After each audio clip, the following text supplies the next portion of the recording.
fast life meets the fast lane. Yeah. You're now tuned into Bars and Hoops Radio. Where the world of hip-hop and sports live.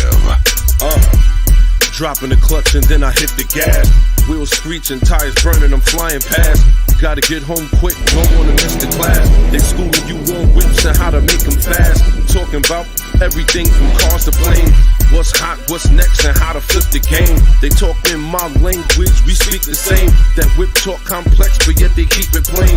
From the news, the interviews, they keep it cool. They give reviews, everything from parts to tools.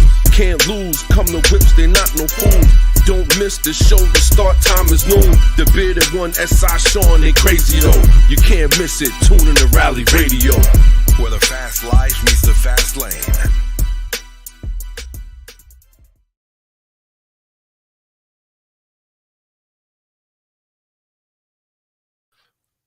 What's happening? Whoop, whoop, whoop, whoop, whoop. We are in the building early. We apologize for the tardiness. Yeah, you know it's a battle every time, man. But this one was a little different, though. I don't know, man. It's all it's crazy. We're gonna talk about it today.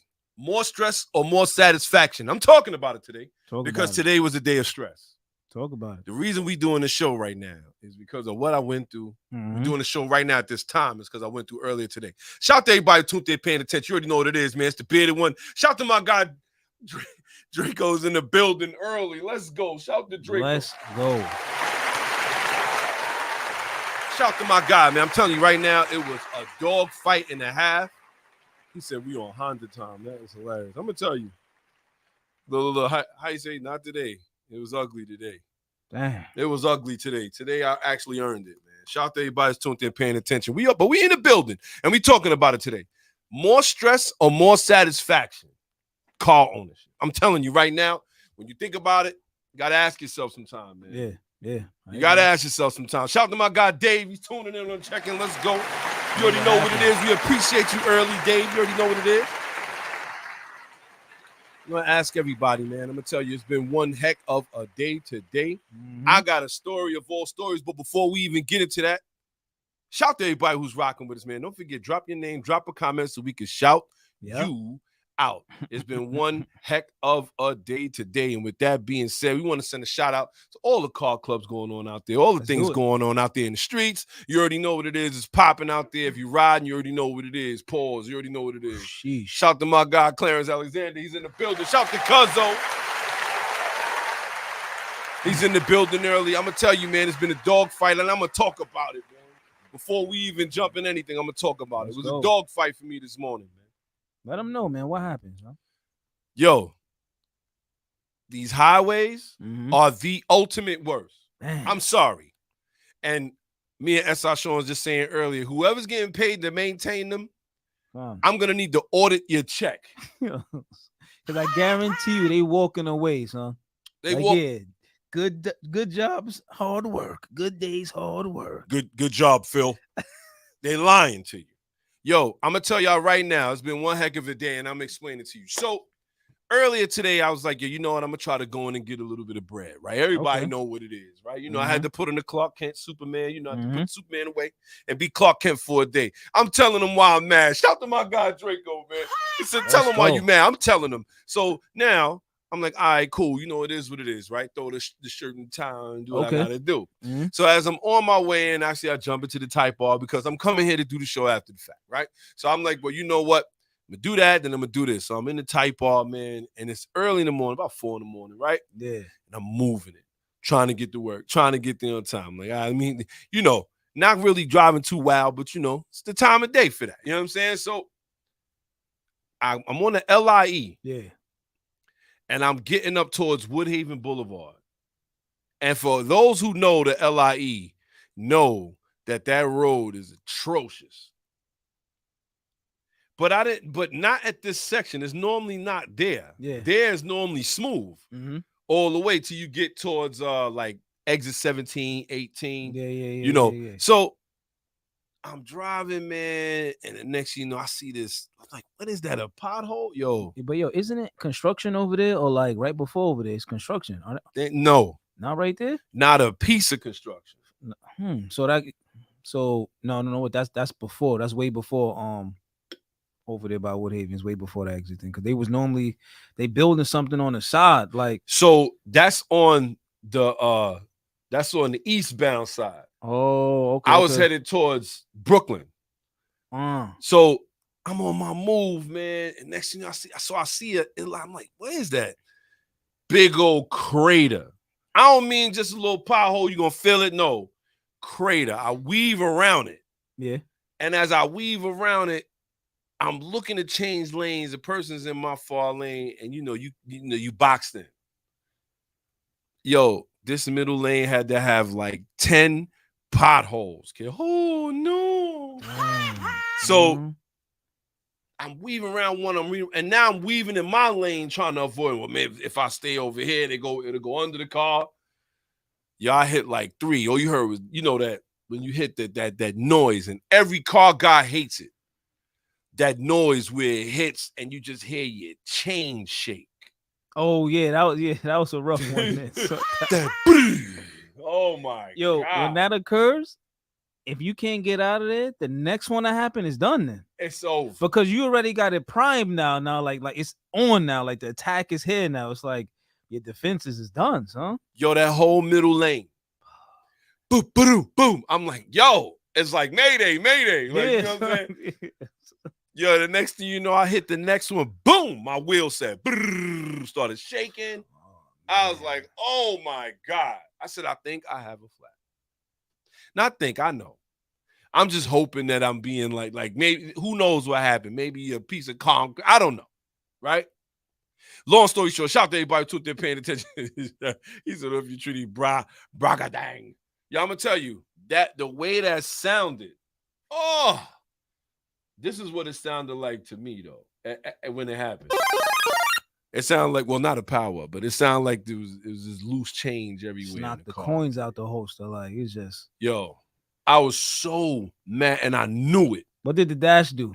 Tire pressure light came on? Tire pressure light came on, right? This is, look.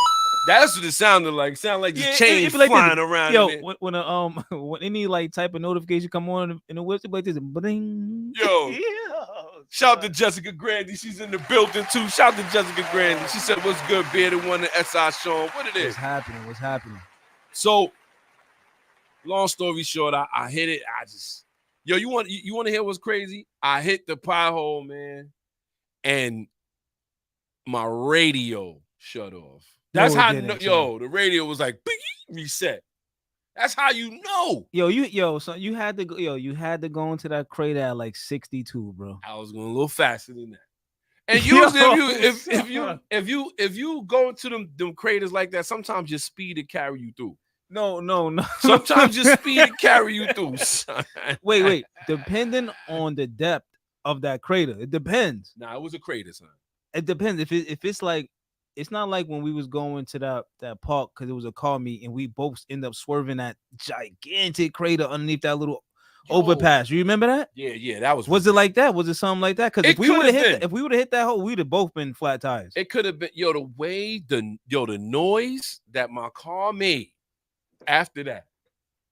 It said. I was like, oh my God. Oh, and every car guy was like, oh, yo.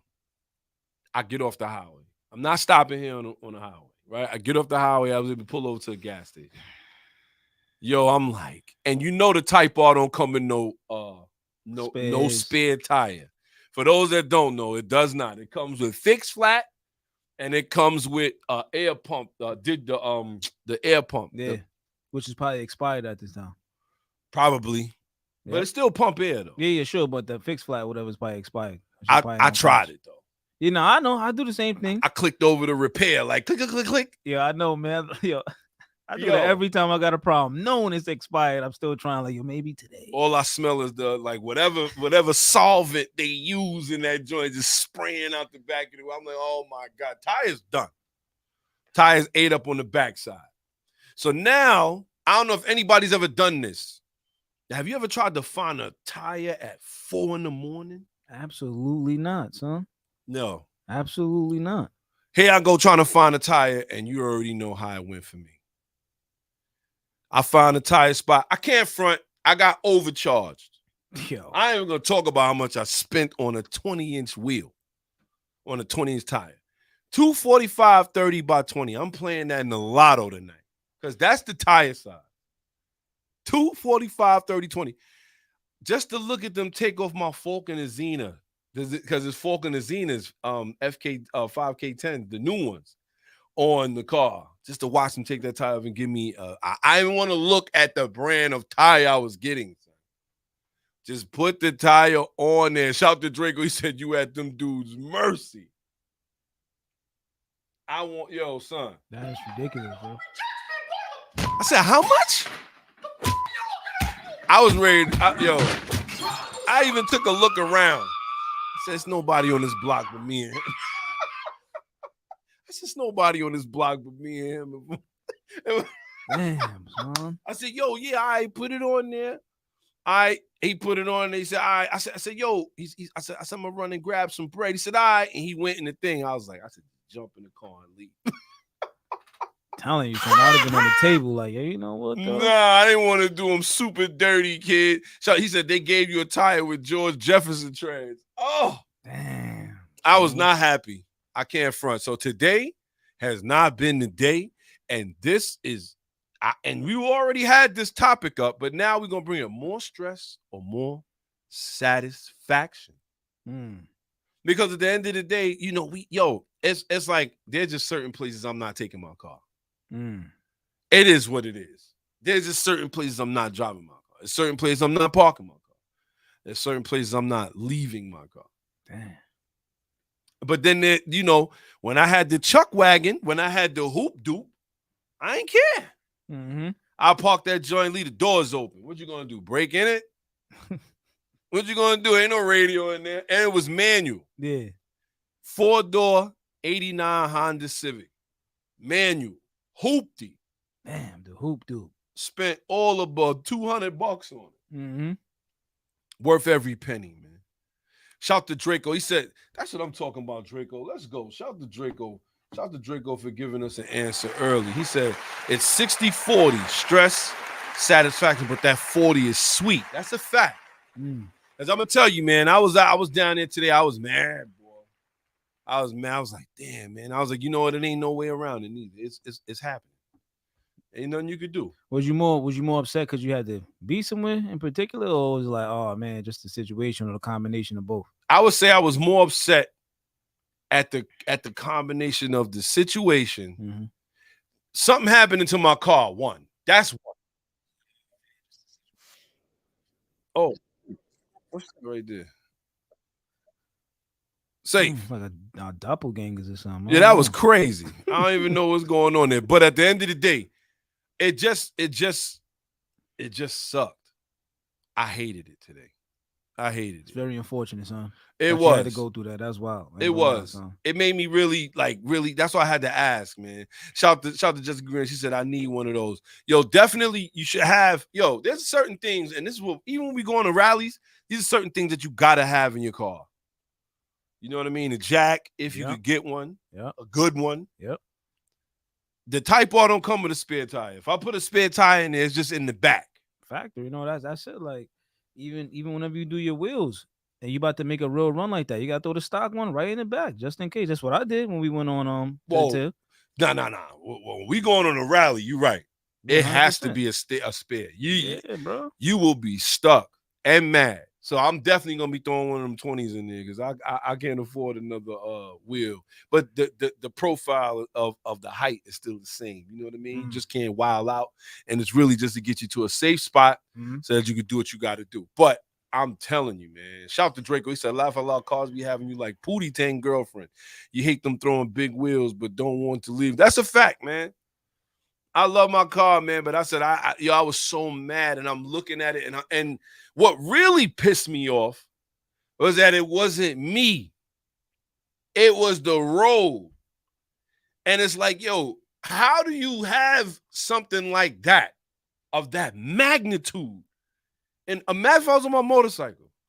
It's over. Yeah, you know what's crazy, right? So to add to that, right? I'm going home one day. I'm trying to. It was during the week, right? Mm-hmm. So you know how the LIE, a lot of it is concrete, right? Right. So on a hover lane, Yes. so I don't know. I think they use like in between some of them, right? Mm-hmm. They use like these metal, like I don't know, like these. I call them a metal strap, right? Yes. For some reason, they put it between like one portion of the concrete and another portion or something like that, right? For maybe it's a channel for rain to run down, whatever, right? Yes. Yo, while I'm driving, right? I look over, son. Why is it coming up off the ground, bro? Yo. How did that happen? Angry. How did that piece? So it was a big piece of metal coming out the ground. They was over there standing over it like, yo, how we gonna fix this, John? That's how they look, son. The part of the hover lane was closed. I said, yo, how does that happen, son? That's great. How does that happen, B? I'm telling you, there's some of the things you see when you driving, man, you be like, yo, man, just imagine something would have hit that. Yo. But yeah, son. And you know, I digress. And you know what really sets me off about it, especially when it comes to the road. It's like, I mean, don't you got a machine that come through and just fill the potholes and break out? It's too many. It was like 15 of them, but you know, in a row. But yo, even when they come through and they do a jagged patchwork, it'd be good for 2 days. Yeah. They don't do, yo, I'm telling you, son, they do patchy patchwork, son.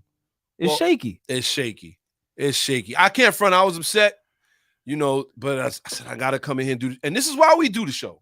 So we can talk about the ins and outs, the trials and tribulations of just owning an automobile. You already know what it is, man. Even if you not into the tuning, even if you're not into the speed, even if you're not, if you just love your car, you love Rally Radio.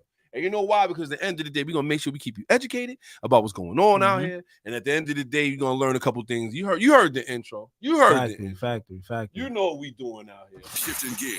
You know what I'm saying? That's what we doing. We drop the clutch and hit the gas. Yes, that's what we doing. We dropping the clutch and hitting the gas. It is Wild what out it is. there, Shout to Drake. He said the weather, the weight of the trucks, and the quality of materials. They can't be using quality materials. Yo, there's no way. No way. I'm not buying that. There's no way using quality material. I'm telling you.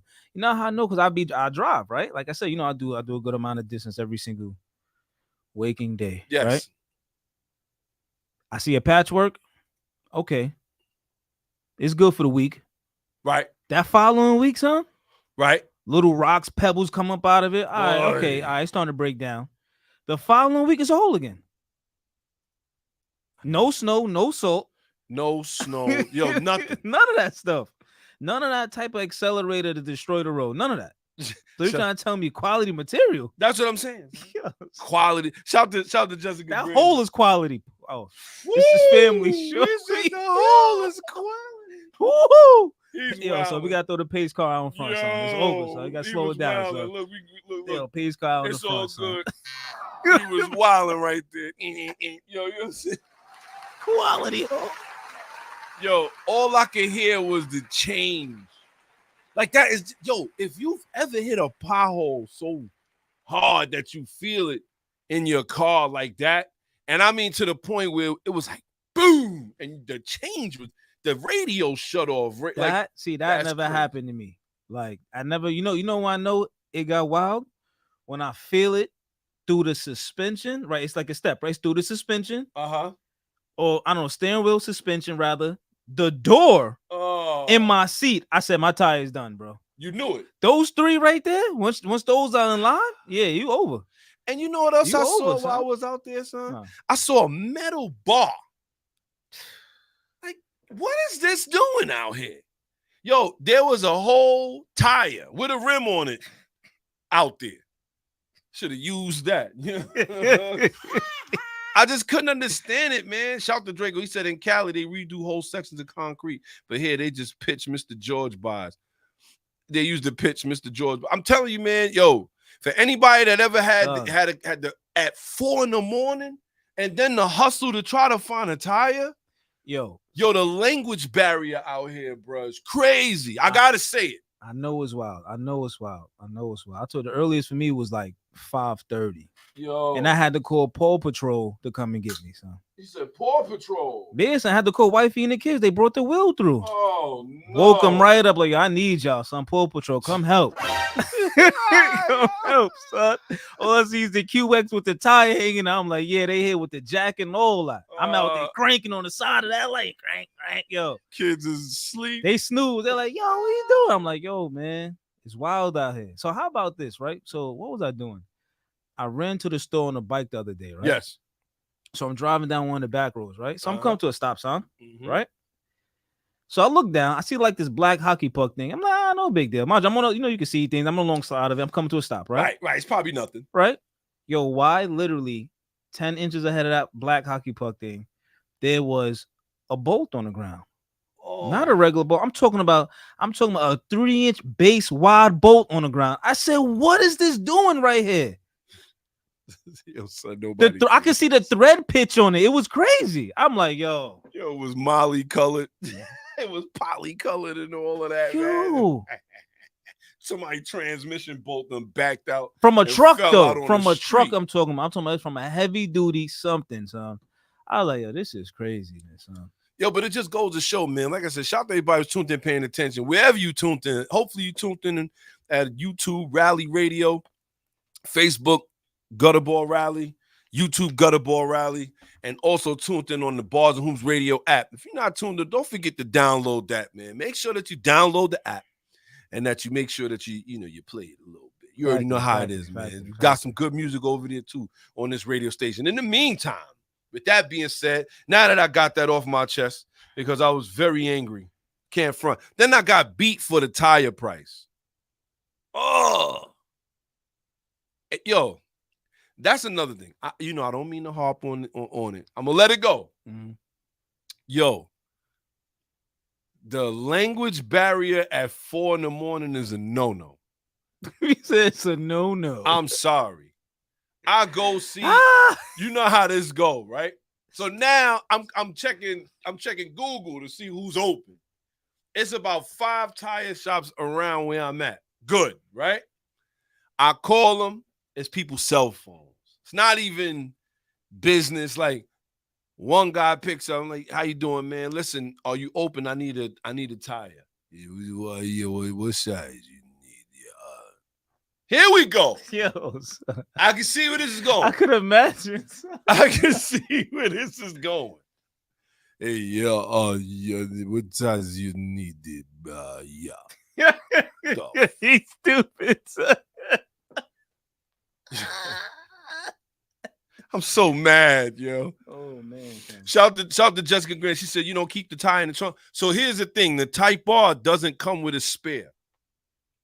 It's a performance car. It don't come with a spare.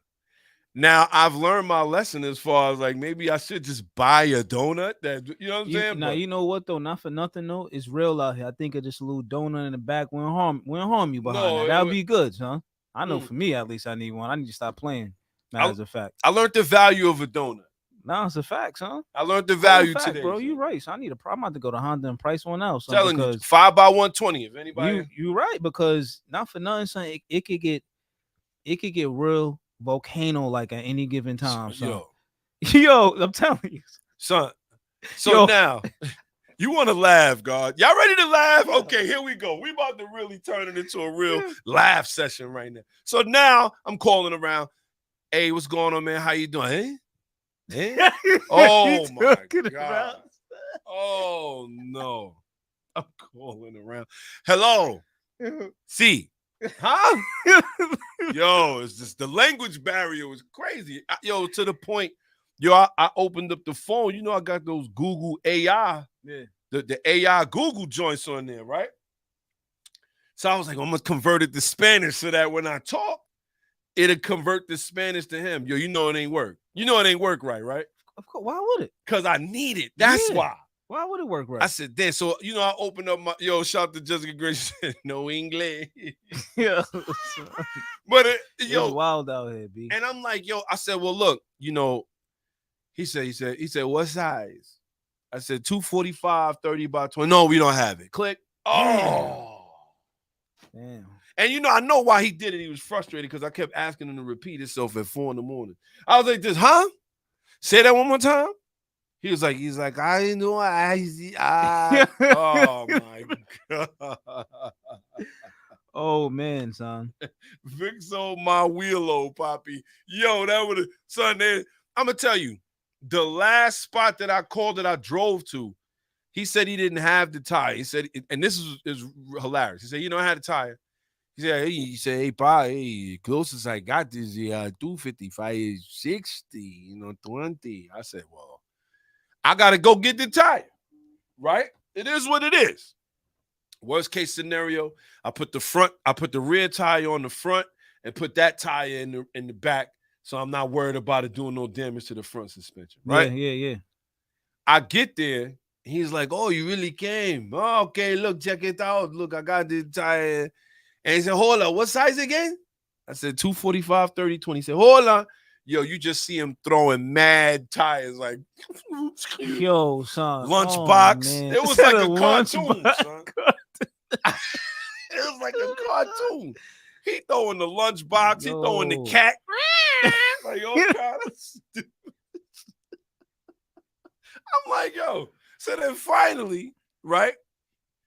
He said, yo, he said, hey, you ain't luck, Frank. You ain't luck, Frank. Damn. I said, why you say that? He said, I got the tire. 245, 30, 20. I was like, wow, look at that. You just told me you didn't have it. He said, yeah, it's gonna cost you about 150. Damn. 150. Give me your fucking money. Stuck me up right there on the side of the road. Pause. Give me your fucking money. Yo, son. Over the tops. That was crazy. Over the top, son. Yo, Over the top. robbed me blind, son. Robbed me blind, son. Stuck me up. Pause. Yo. He was like, give it up, Pops. Wow, it was crazy. Yo, 150. He said, Papi, I can't, it's my last tire. I promised it to my friend. Yeah, all right. He said, I promised it to my friend. I was so mad. I said, I can't even argue with this dude out here, man. I can't even argue with him. I gotta just, I'm telling you, something. She said, that's $50. Nah, he's $150. Damn, son. He said, I do it 150. Wait. It was new or used? It was new. It was a new one. It was a new tire. All right, so it probably was a new tire, no brand. So about 80. Right. About 80 right there. And then the rest was just, I don't feel like dealing with you later. He took you right over the top. Robbed me Right over blind. the top. Robbed me blind. Over the top, son. Yeah, he need an extra 70 off you because you here too early, son. Yo, son. That's what that was, B. I was Ving Rings on the horsey, son. Pause. In Pulp Fiction.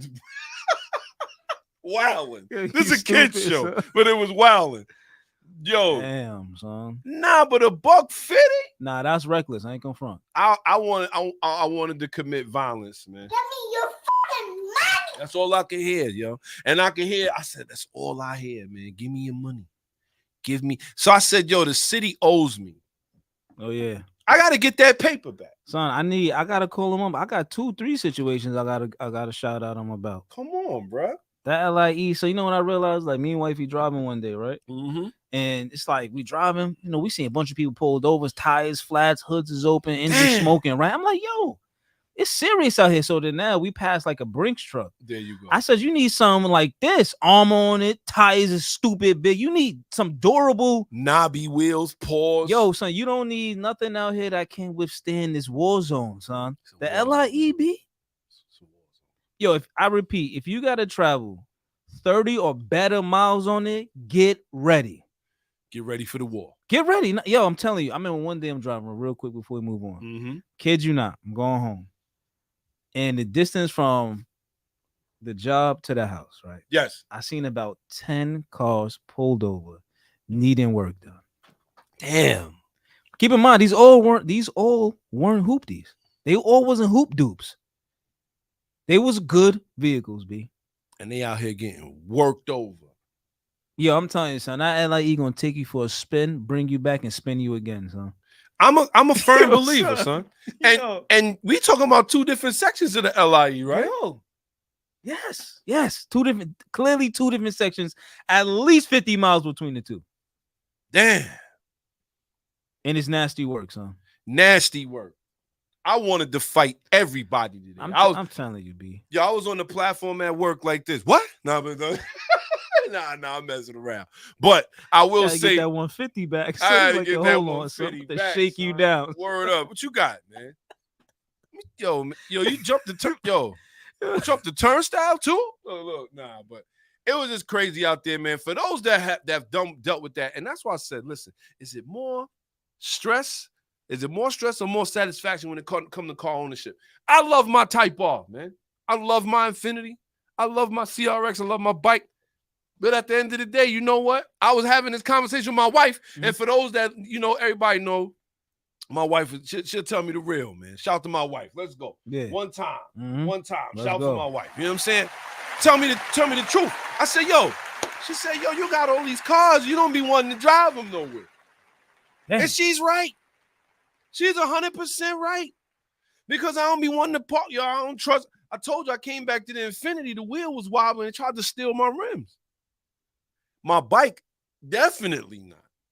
Yo, kid, if I got it, I treat my motorcycle how I would treat a dirt bike when I was a kid. Like a lot of people, when they had their dirt bikes when they was kids, They leave would them put around, right? Nah, not me. Yeah. Yo, y'all going in the house, I'd be right back. I'd ride home and then walk back. That's a fact. No, that's a fact. Because I'm not getting raw.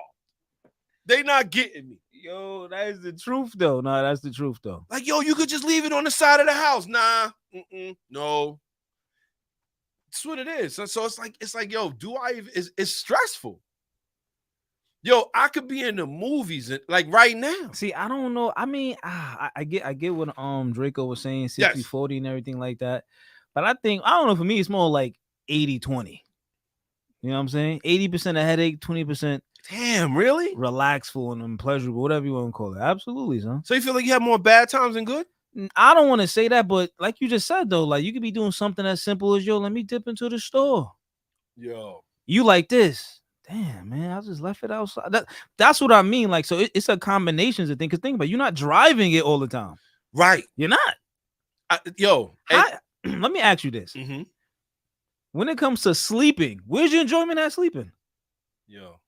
Where's your enjoyment at sleeping? Forget about all the security, all that hoopla. Where's the enjoyment at when you're asleep? I can't front, son. Mine's is in the front yard waiting like this. Like I know they here somewhere. So I'm saying, so I know they watching. I don't know, bro. Shout to Marlon, he's in the building. Resident Toyota guy. He said NYC is stressful to own and drive a classic car. He's right, bro. And Draco said, imagine having a Hellcat. Man, y'all remember Freddy Krueger? How they was taking they were taking no dose. Yeah. Just to stay up, like, yo, I'm not going to sleep.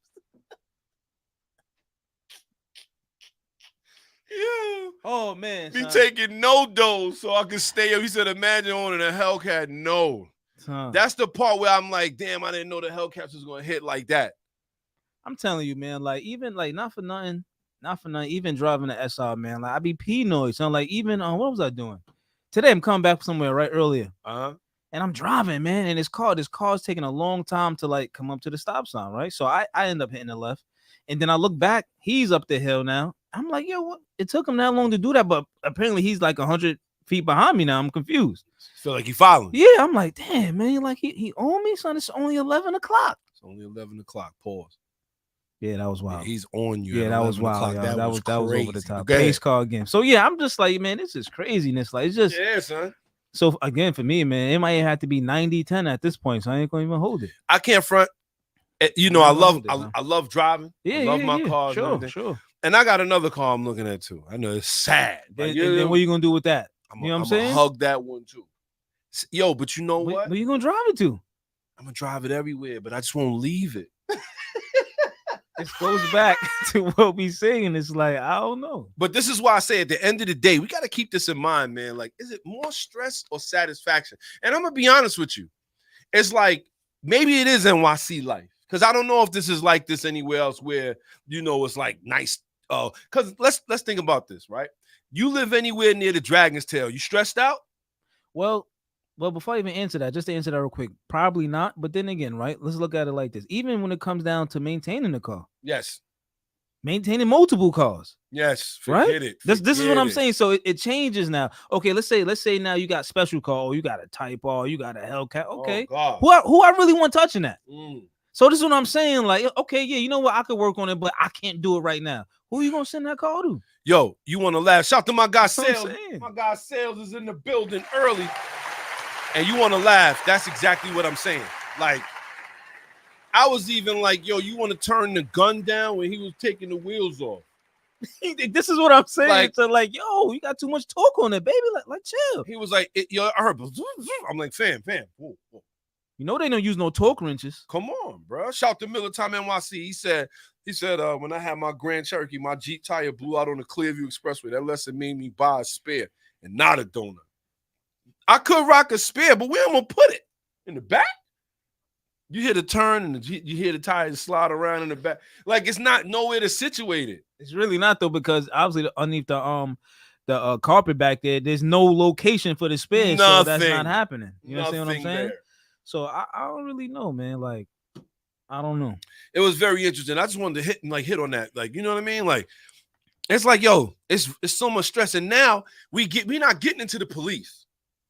We're not getting into the thievery. Forget about it. We're not getting into the tickets. We're not getting into the speed cameras. We're not getting into the exhaust cameras. We're not getting into none of that. We're not even getting into just the sheer enjoyment. Something go wrong. It's like, yo, you find yourself probably spending more time thinking about enjoying the car versus enjoying the car, which is why we love the gutter ball rap. Man, This that's is true why. though. Because at the end of the day, when you take it out there on the road, you get to be one with it, even if it's for a couple days out the year.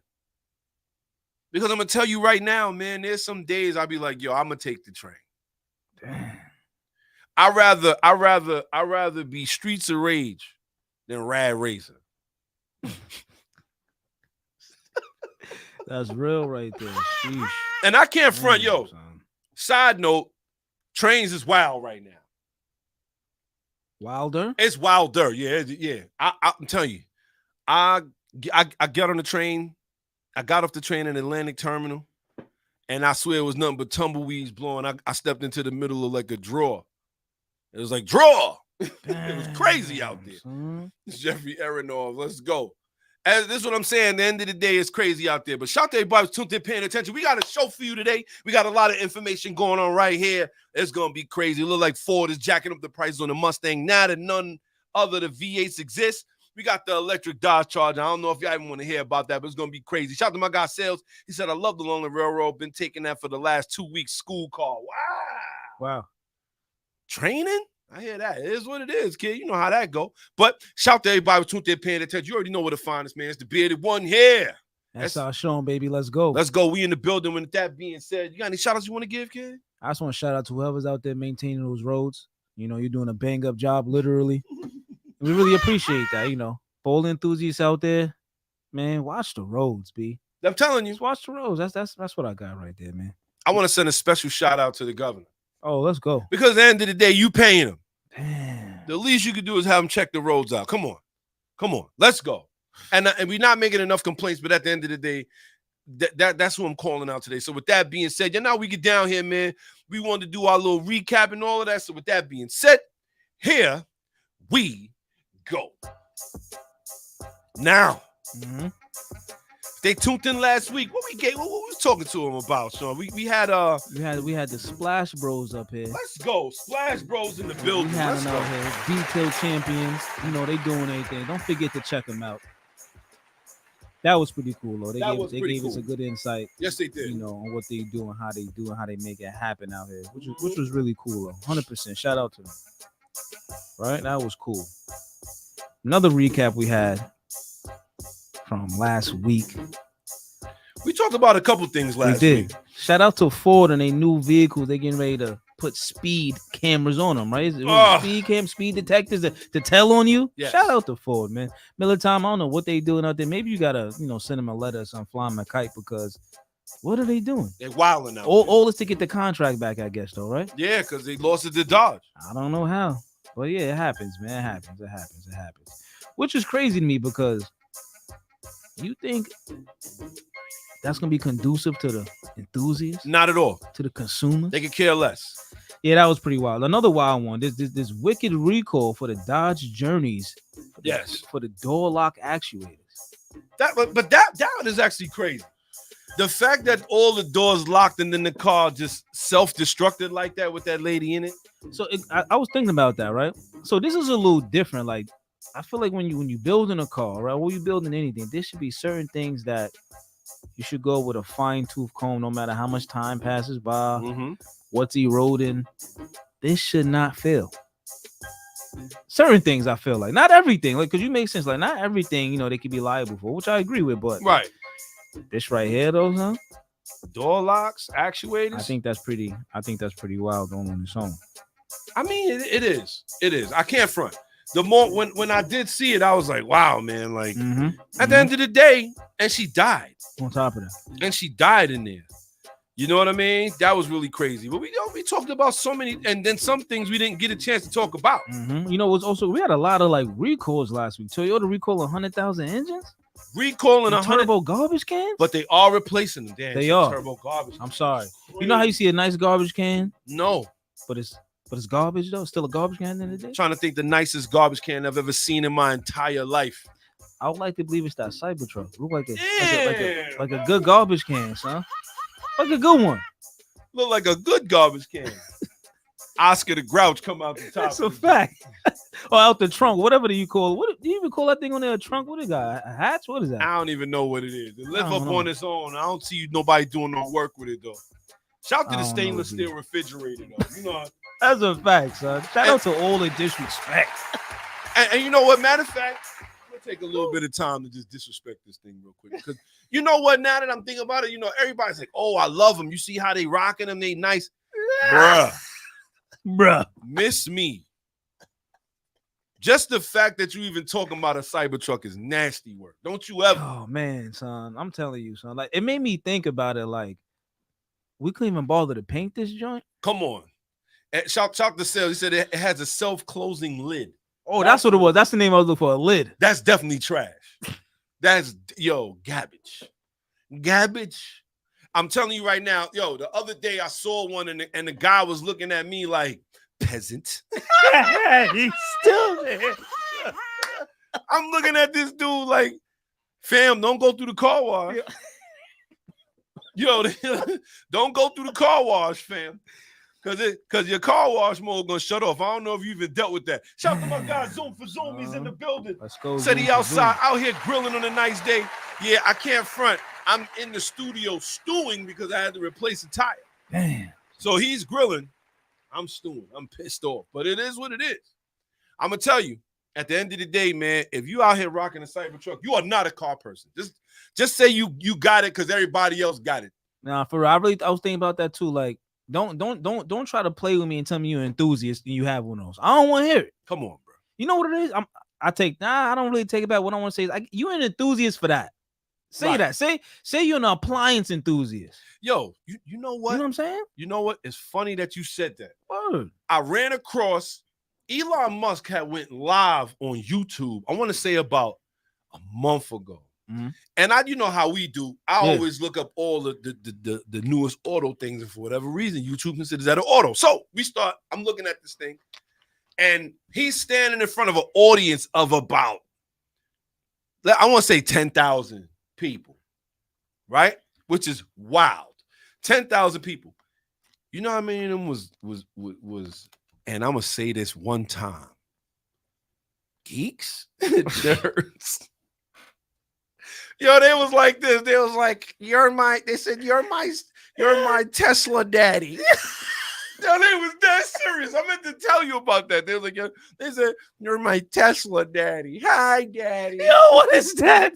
Boy. I was like, yo, I said from here on out, I bet not ever hear somebody tell me they love a Tesla. Because that's the first thing I'm thinking. Is that you would Tesla daddy. I just couldn't believe, like, yo, I would never. And then on top of that, it's like he was introducing. What was he introducing at that time? I forget what it was. Garbage can? No, it wasn't a Cybertruck. It was something. It was an update for one of the Tesla Plaid track. The refrigerator joint. Yeah, the other little refrigerator they got running or whatever. Yeah. They say has a track. It has the track time. I was like, I don't care. You know what? Yo, shout to Green, shout to just. Shout out to Jessica Graham. They said Tesla Daddy, no Diddy. That's a fact. That's reckless. Huh? They You was- understand? Like that's But they were so good with it though. They was like, I'm good. Like they said, I just want to get up there and I just want to hold your hand, Tesla. Yeah. Yo, boy, if I'm lying, I'm flying. I swear on everything I love, God. I was like, yo, how?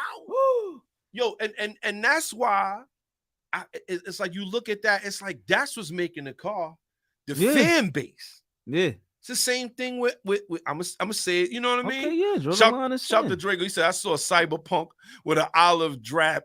Like, why you rapping the car? He said, with a rap. I've seen dudes with raps too. And then they try to look at you like, oh, you know, it's because you can't afford it. Nah, fam, I could. But why? You mean to tell me you think that's better than any other off-road vehicle you could buy right now? You really think this is better? It come with hubcaps on it. Somebody died in one a little while ago. He crashed into a tree at a high rate of speed, and they think that his throttle got stuck. Oh yeah, because that was a problem. That was and what they do to secure that? You ready?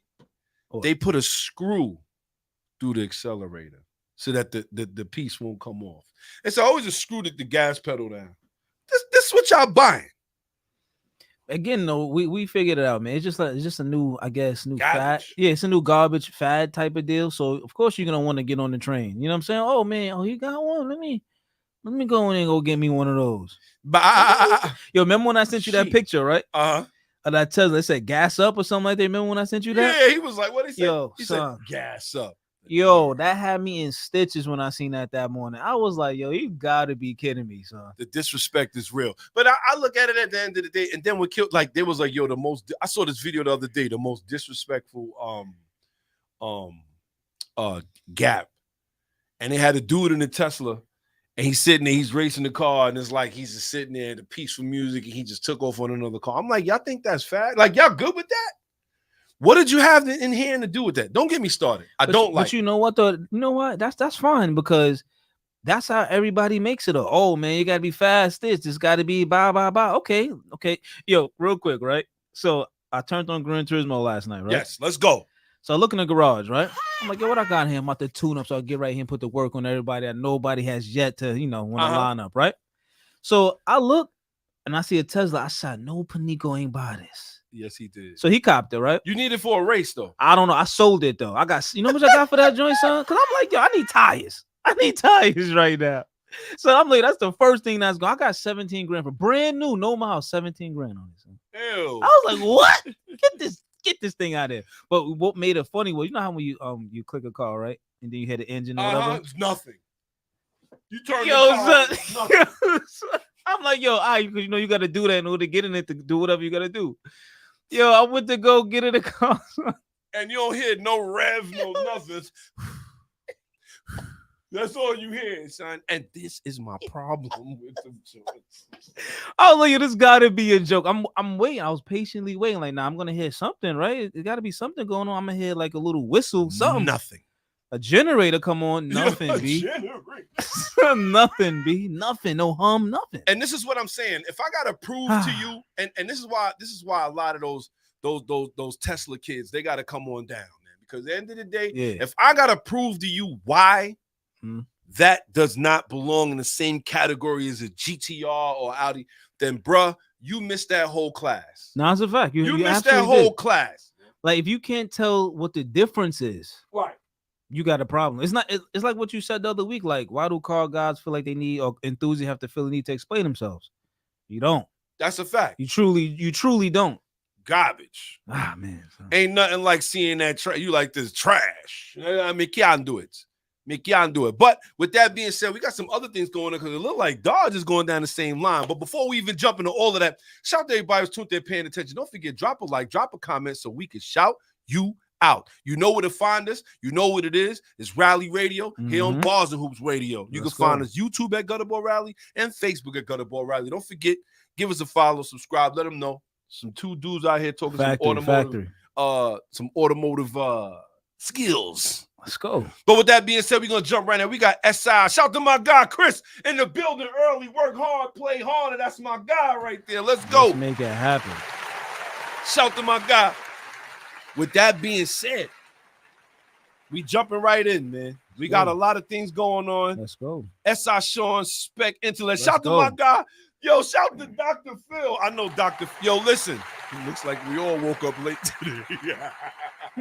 Nah, but he woke up late for a different reason. Yeah. We know it. Yeah. But at the end of the day, man, we got a lot going on. You know how it is. And we're going to jump right in. We got S.I Shawn, Spec Intellect. Factory. You ready for that? Let's go. Let's get to it. You know how we get down, man. Let's make it happen. What you got for us today? So I was thinking, right? Yes. I was thinking. My question is to everybody out there paying attention, tuning in. Uh-huh. Do stock performance cars have a nice engine and exhaust sound from the factory? In my honest opinion, Honest yes. opinion. Honest opinion, I feel like an exhaust makes it better, but I'll give you one car in general that I think sounds great. I'll give you one that sounds great. The VQ out of the Infinities. Like I always let that. I love that. Yeah. And when you put an exhaust behind it, it's crazy. I feel like you gotta be right. You gotta be on the nose with the exhaust. Yes. Though. Like you have to be, because me personally, certain cars, I'd be like, yo, performance cars, but yo, they sound marvelous. I could actually fall in love with a car because of how it sounds. That's what I'm saying. I'm talking about bone stock, no upgrade, not a thing on it. Just pull it out the lot. Yes, it sounds phenomenal. Because I was thinking about that. Because I'm like, a lot of people say, "Oh man, you gotta put exhaust. Oh, it's too quiet." I'm like, really? What are you listening to? Like, what, you don't hear it? Like, I don't understand. Like, you may have to check your hearing, buddy. I can't front. So with the Type R, because it has that speaker inside the car, it does sound better if I'm outside. But I can't wait to change that exhaust though. I can't.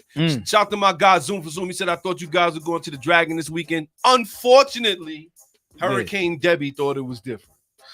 And she tore up Georgia, South Carolina, North Carolina. That was really our reason for holding back, but we will be going. We just got to reschedule. I had to pull out in time. Pause. Crazy. Yo. Whoa, wow. that was ridiculous. Wow. I didn't mean it like that, but I had to pull out early because the B&B. You had to make sure you get the bread back. Yeah. Because if you wait too late, they'd be like, nah. And you know they probably was like, nah, we're going to keep that bread because we ain't going to make nothing this weekend. But we got something coming up, though, still. And we're going to put the dates out at the end of the show. Zoom for Zoom. Make sure you tune in. Everybody tune in because I expect to see all of y'all, hopefully. You know what I'm saying? I'm telling you, the roads down there are great. We just got to make sure that we get down there. And you want to kind of make sure the weather's good. The last time we went in something like that, a rainstorm. Now we absolutely did. It wasn't a moment on the tail of the Dragon where it was dry. It wasn't a moment. It was always extra wet. Yeah. Sheesh. That was that. Yo. That came out wrong. But yo, son. Go for the top. So where's the pace car? So pace car's coming out. Shout to Shy says it's pretty nice out here, but if it don't rain, it's not a gutter ball event. That's a fact too. Every gutter ball rally event that we've thrown, we've had to deal with some sort of horrible weather. Absolutely. 100. Yo, every single time. Every single time. But with that being said, y'all know how we get down, man. We are here. We are ready to jump into the show. So with that being said, let's get it. Weekly Specs. Auto news for all the listeners, only on Rally Radio. All right, y'all know how we get down, man. We jumping in right in with a lot of this different news and things we got going on. It looks like Ford is jacking up the prices on the Mustang GTs. They know they're the only V8s left. Sheesh. Early, so they said, you know, you're gonna give up some of that paper, and it's that ugly. This is one that he says is ugly. You said that. I did. 100%. I'm standing by it. He's standing on business. You know what's funny? I happened to see a dark horse the other day too. Boy, side note though, you know those things. Remember those things was catching on fire. But that had to do with the clutch line. Yeah, too close to the manifold or something like that. It was getting too hot. So they were trying to say, "Oh, it's the manual version. We're gonna burn it." Damn, son. So we can't get a steel braiding line? Why would we want a steel braiding line? That's too efficient. That doesn't make sense. That's too efficient. It makes too much sense. Who wants to do that? But hey, those things don't look. I'm good. One thing I do like about them is the dual throttle bodies they have. That's pretty cool. But you can't really tune it though. Keep of course not. Why would they want you to tune it? Because they know you would enjoy it. Enjoy it even more. You already know. You already know. I think the key is they want you to give it back. Yes. I Shout think to they Zoom really for want to give it back. Yeah. They do. Shout to Zoom for Zoom. He said Dodge, SRT, Nissan 350, 370, Corvette, LS, BMW 335 sound good from the factory. Stop. See, this is what I'm saying. Like Zoom for Zoom, because I be thinking about it. I'm like, a lot of these cars sound good. If your hearing is up, if you don't, your hearing is shot, you might have a little hard time. You know what? He just mentioned one that the Dodge Neon SRT. Oh my gosh. Remember when you first heard that? Yo, that was one of the first cars that was backfiring for no reason. Cat delete, muffler delete from the gate on it. So like, yo, how y'all get that through emissions? How y'all get that to pass? And I was saying the same thing, like it was backfire, like all that. Son, I don't know how Dodge did it, but Yo. that's why when they was coming out with the Hellcat, I said whatever it is, it's like the government let Dodge have it. They whatever they want to do. They never stand in their way when it comes to like any kind of emissions. it may not, it may be, they might have done that for something later down the line though.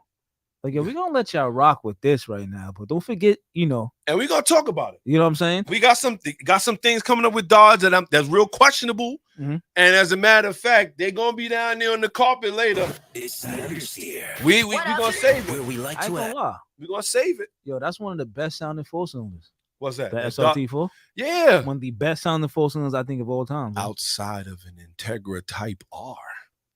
No. Right on top of that one. Right on top. You think it sounds better than the Type R? Oh boy. Here we go. Son, all that right. SRT4, son. Yo, I'm telling you, son. I don't know. I think it does. It's just first. I mean, it's kind of tough because that's a turbo car. Though. It's a little tough. Why? It's a little tough. Because I'm just trying to help the Type R out. It's a turbo car. He said I'm trying to help you. I'm trying to help out a little bit. You feel the Type R need help? I'm not talking about the Civic Type. No. I'm not talking about the Type R. DC2. Yes. Yeah. You mean to tell me when that VTEC dropped? You ever heard of stock? No. 100%. 100%. Listen. Shout out to everybody who's tuned in, paying attention. The first time I seen an Integra Type R, it was this kid. His name was Martin. He had a yellow Integra Type R he used to bring to the street races. And this was the only time I ever seen him really. Now, outside of going to like car shows, never really seen him because they was the prom queen. You know what I'm saying? Shout to Marl. He said never that. He said Type R for the win. But all right, okay. Yo, he pulls up to the line to race this GSR, right? Shout to them. They ended up. That's nice ones, as a matter of fact. That was them back then. They all had Integras then, and the nice ones, nothing nice and all of that, right? And that yellow Type R, man, he took off, and I'm telling you, and you can see his exhaust was stock. He didn't have anything really on the car.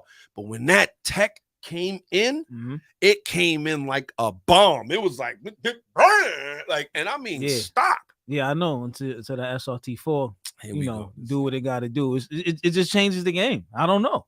Don't give him the Type R sounds marvelous though. Marvelous, but I don't know, son. I don't know. We'll get back to it. Look at this guy, he's talking about other people's hearing. I think he needs to change, clean his ears professionally. I don't know, man. It's just one of those. And another one that sound good is that 4G63 out the Evo. Another one. It's another good one. But you know what though? I beg to differ. Okay. Stock, it sounds good. Absolutely. I feel like, shout to my homies, Colin, Stokely, all them dudes, man. Yo, I always feel like those engines sounded better based on the wastegate he was using. Like the blower valve is one thing, right? We all heard it. But sometimes them wastegate, when you hear like it sound like a wild, they used to say wild turkey. Like I loved it. That's funny. I'm telling you, shout to them guys, man. I ain't seen them guys in forever, man. But shout to them. That was our high school. That's where we went and we learned a couple things on how to work with these cars. But with that being said, it looks like Ford is jacking up the price on these cars, man. What's your thoughts on that? First off, let's get into it a little bit, man. Let's get into this just a little bit. Yeah. With the death of the Chevy Camaro and no new Dodge Charger or Challenger because they're electric, the Ford Mustang is the last American muscle car standing. The 2025 Ford Mustang doesn't change at all from the 2024 S650 redesign, but Ford decided to charge another $4,000 more for the same exact car. That's crazy. You got in 2024. The cost of the 2025 Mustang GT Fastback, GT Fastback Premium, and GT Convertible Premium each jumped by $2,600, while the Dark Horse seen an increase of $2,600. And Dark Horse Premiums see the giant $4,000 leap in base price. First off, what's your thoughts on that? The fact that they know that they cornered the market, is that a problem? Do you feel like they shouldn't be charging it? So that's the thing about, I guess in the business or whatever, selling cars and all that stuff. It, like we always say, it's like the enthusiast has to pay for it. You know what I'm saying? Right. The enthusiast got to pay for it, and it's like, man, it's not no longer about, okay, man, here you go, you can get you one of these Dark Horses or GT because you putting in work or whatever the case may be. It's like, yo, sorry, dog, if you can't get it, you can't get it. Next, that's how it is. So do I think it's fair? I don't know. The auto industry is strange, but I don't think so. I don't think they should do that, but I don't know how that's gonna make them sell more. I mean, you don't got a choice. Well, and this is the thing. This is why I said the other week when they talked about bringing out a 4-door manual V8, it's like, if this is the only place you get in the V8 now, but you feel what I'm saying? Manual. I don't know. Well, there's only one other place you're getting it from right now, and that's that Cadillac Blackwing, and and the CTSV Blackwing. We're gonna talk about that too, because there's something going on with that too. Little lady coming out with a track pack. We're gonna talk about that one. But at the end of the day, they just gonna really run you into the ground. But now you gotta ask yourself, is it truly worth it now? Because I feel like that's where they're gonna put people at. Like, you know what? It would be cool, but I don't know. It's like, I don't know. Once you guys start contemplating it now, I don't know. I don't think that's gonna be good for them in the long run. Don't get me wrong, as we all know, people will buy. Yes. But I don't think it's gonna be as great as they think it's gonna be. Absolutely not. Absolutely not. It might be. I will say this. I will say this much. When it comes down to Ford, one thing Ford could do that they've done successfully over Dodge, man, not really over Dodge, but now, is keep that car around. They understand that Mustang is their bread and butter, bro.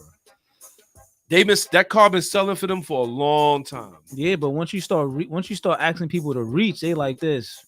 The whole point of it was the price point of it. That was the whole point of the car. It was, oh dang, it's a V8 manual and it's affordable, I guess, whatever that is. People going for it, but now you like this. But at the end of the day, though, even though it is, I gotta buy groceries. I don't know. Come on, bro. For $4,000. So I'm saying you think about that. I'm saying if you gotta somehow think about it like that, you're not doing it. You're not gonna do it. You think people that's buying a Mustang care like that? I mean, maybe. Listen, that's like when the prices go up on anything else. If you really want it, you're gonna spend it.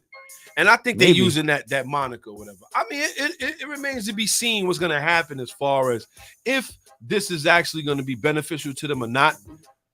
But they are the only ones selling it.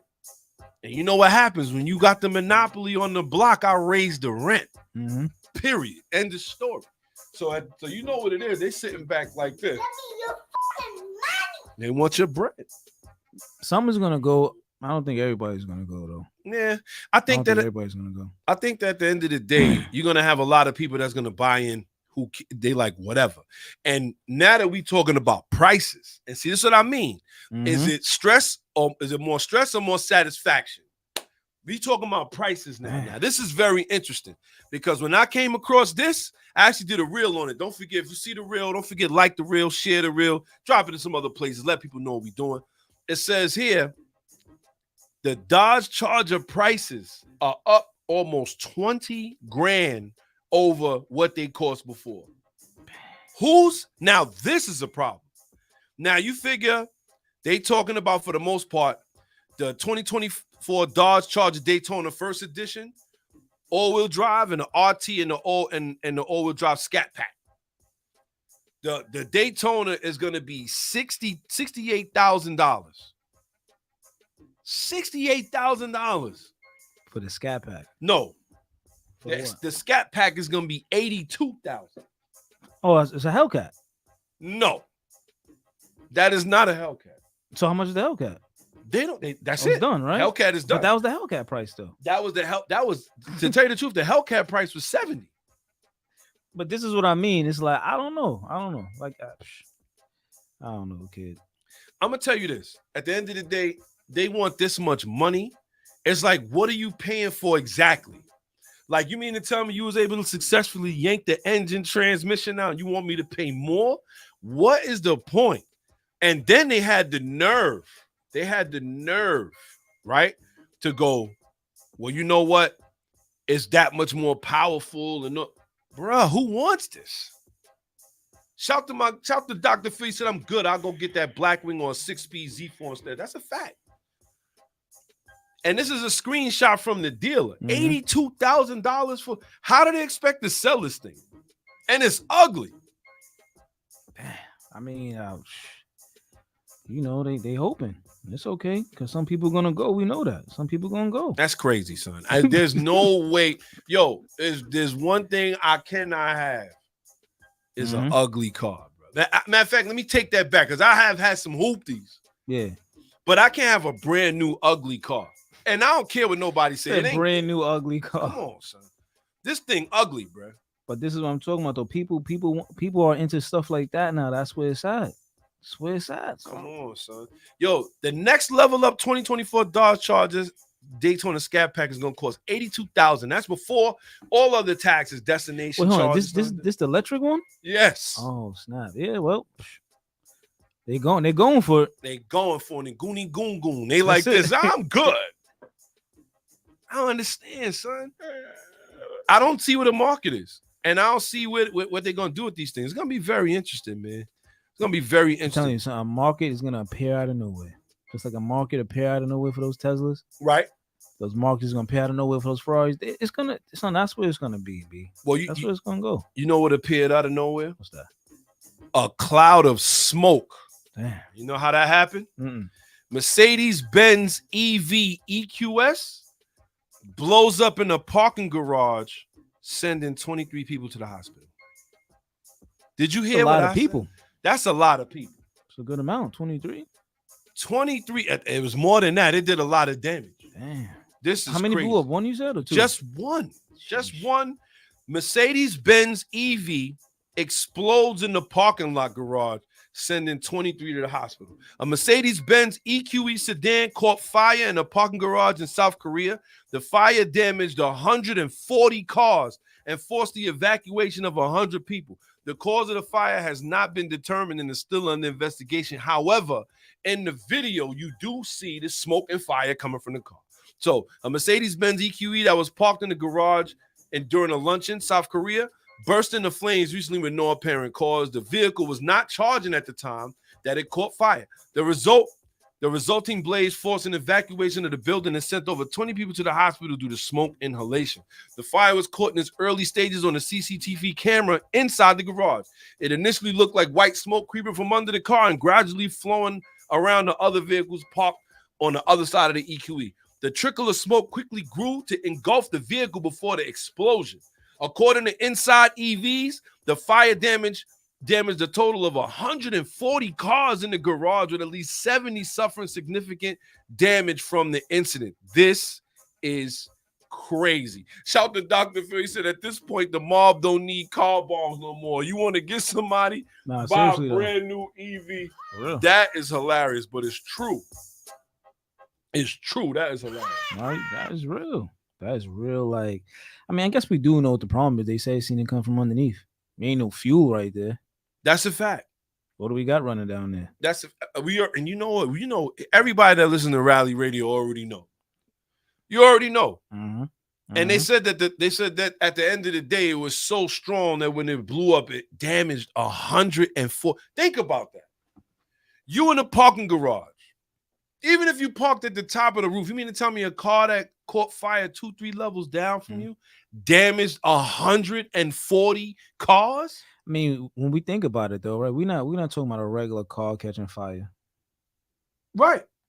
We're talking about batteries catching fire and exploding. You know what I'm saying? So it's funny you say that, because now they talking about, well, they're a challenge to extinguish.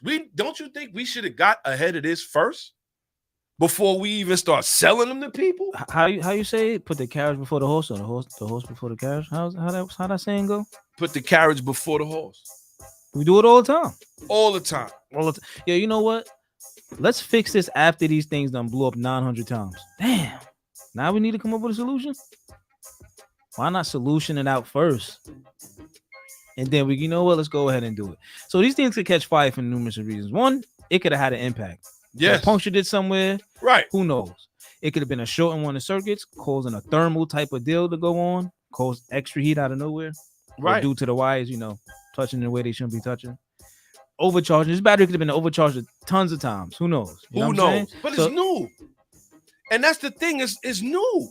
What does that mean? How many times people leave their new phones on the charger after they reach? First off, these things starts to say sufficient charge and people still leaving them charged. Which is hilarious. I'm an overcharger. You know what I'm saying? I make sure I get my mouth. And then when let's say you hit the accelerator, you lose half of your percentage. I don't understand the draw with this, but what's crazy is how we talked about sometimes they're just innovation over safety. Oh man, that was a good episode. Innovation over safety. And like factory. It's like the 1986 Challenger. Mm-hmm. When they put all of them people in there to go to the moon. The moon. They was like, oh, you know what? We're going to put them in space. One of them happened to be a teacher. I know y'all remember this. Mm-hmm. And when they sent them up, everybody's watching. This is the first time, boom, blows up in front of everybody. Yo, it ain't funny. What makes it funny is that the lack of safety that comes first when it comes to these things. It's like, and I mean, they was dealing with one big old fuel tank, son. Like when you really look at a rocket, it's the whole. I thought that they was walking around in the red part. No, that's the fuel tank, bro. And the two jets, and then the plane on top of it. I was like, damn. So no wonder all of that is fuel to get to space. It blew up, and in the midst of all of that, Ronald Reagan came out, and this is the number 2 speech in the entire world. They ranked all big speeches. Martin Luther King's speech being of "I Have a Dream" is ranked number 1. This is ranked number 2. A lot of people don't know that. Yeah. And what he pretty much was saying, Godspeed to them, because we still gonna do this. Yo. And that's layman's terms. I just gotta be honest. He said, listen, let them not die in vain. Yo. What? Yo, innovation over safety every day. Every day, every time. It don't matter. You got to say to yourself at one point, listen, we're selling these cars, right? And shout to all my peoples at my job that was like, yo, they said electric vehicles are safer than gas cars per capita of 100,000 cars. Okay. But when one of them go, that's 100,000 gas cars. When one of them go, it's a problem. Huge problem, son. And you can't do nothing about it. You can't put it out.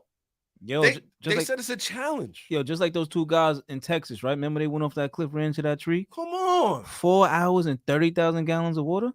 30,000. Yo, son. So you know how much water that is? Son, I have no clue. Son, that sounds like a reservoir. That's what I'm saying. It's like a mini trench. Then now that Florida, remember when Florida was flooding before and they was messed up with the electric vehicles, they had to put them 50 feet apart because they was blowing up. And then they had to dip them in huge puddles. Come on, bro. I wish we was making this up, but we not. And now it's like, think about this. And this is a high-end vehicle, supposedly, too. But you got those Tesla daddies out there.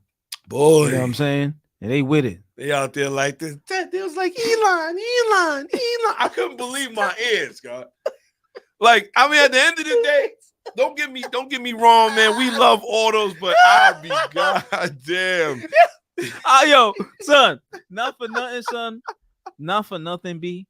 You won't catch me at a Toyota rally wilding like that. Not happening. With an Aikido Toyota shirt saying he's my daddy. It's crazy. You know they nerves. They wilding. Nah. I can't buy that. Woo. He said, yeah. He said, Elon, you're my Tesla daddy. Boy. Was he serious? Oh man, son. Let me leave these EVs alone because I could already. I can't front, man. Yo, I'm telling you, yo, shout to Marlon. He said, me either. Like, it just can't happen, son. It can't happen. But with that being said, we're gonna keep it pushing. You know how we get down here, man.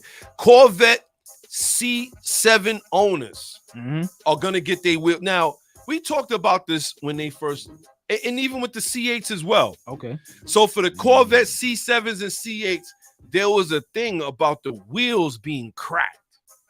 Oh yeah, I remember that. We talked about that earlier. Talked about that early. Isn't that on. a recall? Wasn't that a recall though? Right, it wasn't a getting recall. ready to be a recall because Chevy was like, nah, it ain't because of us.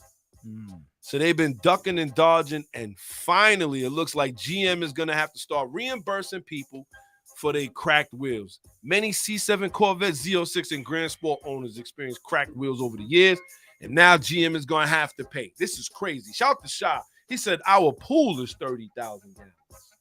Woo! That's a big pool. 30,000 gallons, bruh.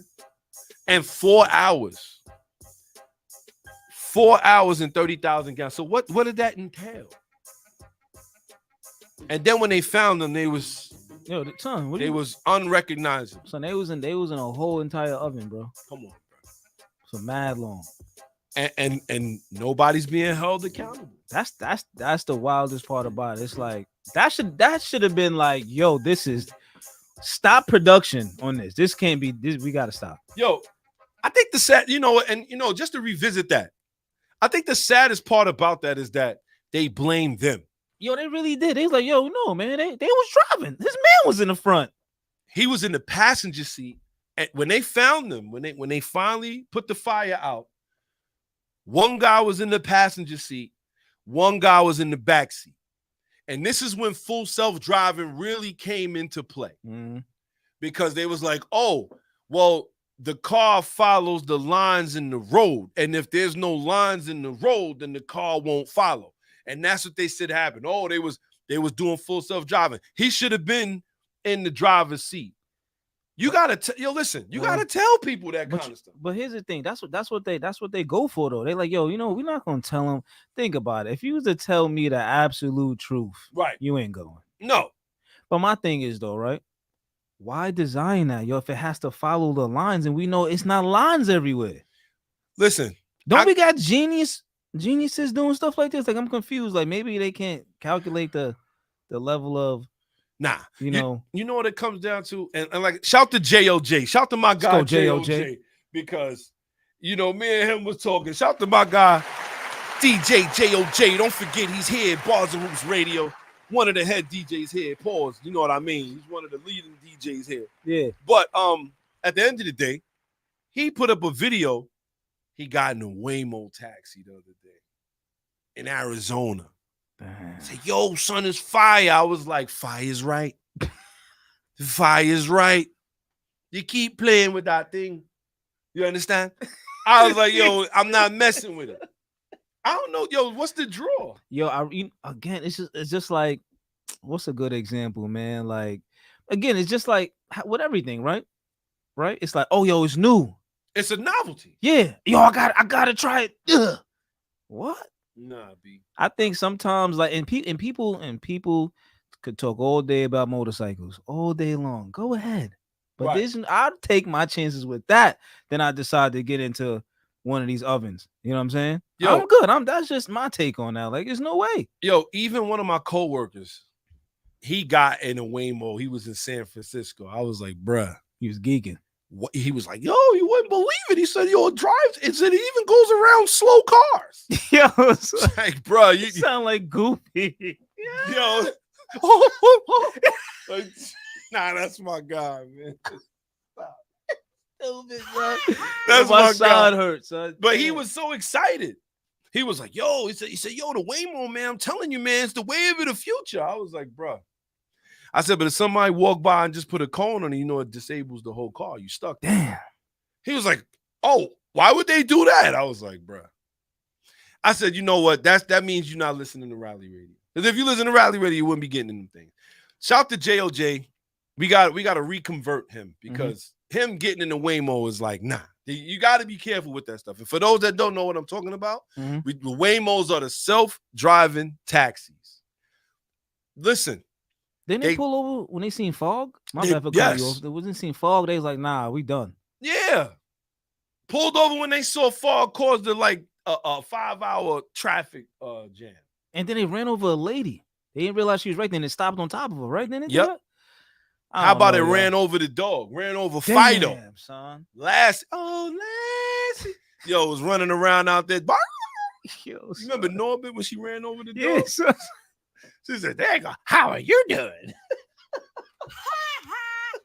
But with that being said, man, you know how we get down, man. We having a good time, but you know what it is. Here, Rally Radio. Don't forget, you know where to find us. Saturdays, 12 noon. Normally, today we doing a little bit of a later show because I had a tire blowout. That was crazy. But yo, I got to ask you, that definitely was on Banana Sandwich Show, man. Like, that whole tire deal. Pissed me off. It's never a fun time. No. It's never a fun time. No. I have came to admire my car every time I got a tire blow up. Why? Because I don't know. I was just like looking at it. I'm like, you don't look that bad with a blown out tire. And she just stood there looking at me like, you going to fix me, fam? I'm like, yo, listen, I just called Paw Patrol. We got to wait. I can't front. I looked at the type all that way too. Telling you, I was like this. Man, man. You know, she leaning on one side, crazy. You know what I'm saying? Yeah, that's a fact. That's a fact. But what you just said was interesting, though. Like, people think it like as a novelty deal. It is. But it's like, I don't know. Maybe I was like that as a kid. Like, I would see something, I see everybody geeking over. I just didn't understand it. Like, why y'all doing that? I don't know. I feel like it's kind of like one of those deals because I just don't understand. Like you said, what's the draw for real? Yo, and now that you done said that, what was the last automotive draw you saw like that? Where you saw people just gotta have it? I gotta have it. What was the last draw, automotive wise, that you remember? Where you was like, where cats was just, I tell you one. I think the Dodge Magnum. Ugh. You don't like the Dodge Magnum? No, they okay. They okay. But you did see everybody with them. Yeah, absolutely. Yeah, and people was always telling me, "Oh, Dodge man, Dodge man, Dodge." Yeah, you know what's funny, right? I still work at this job, right? Mm-hmm.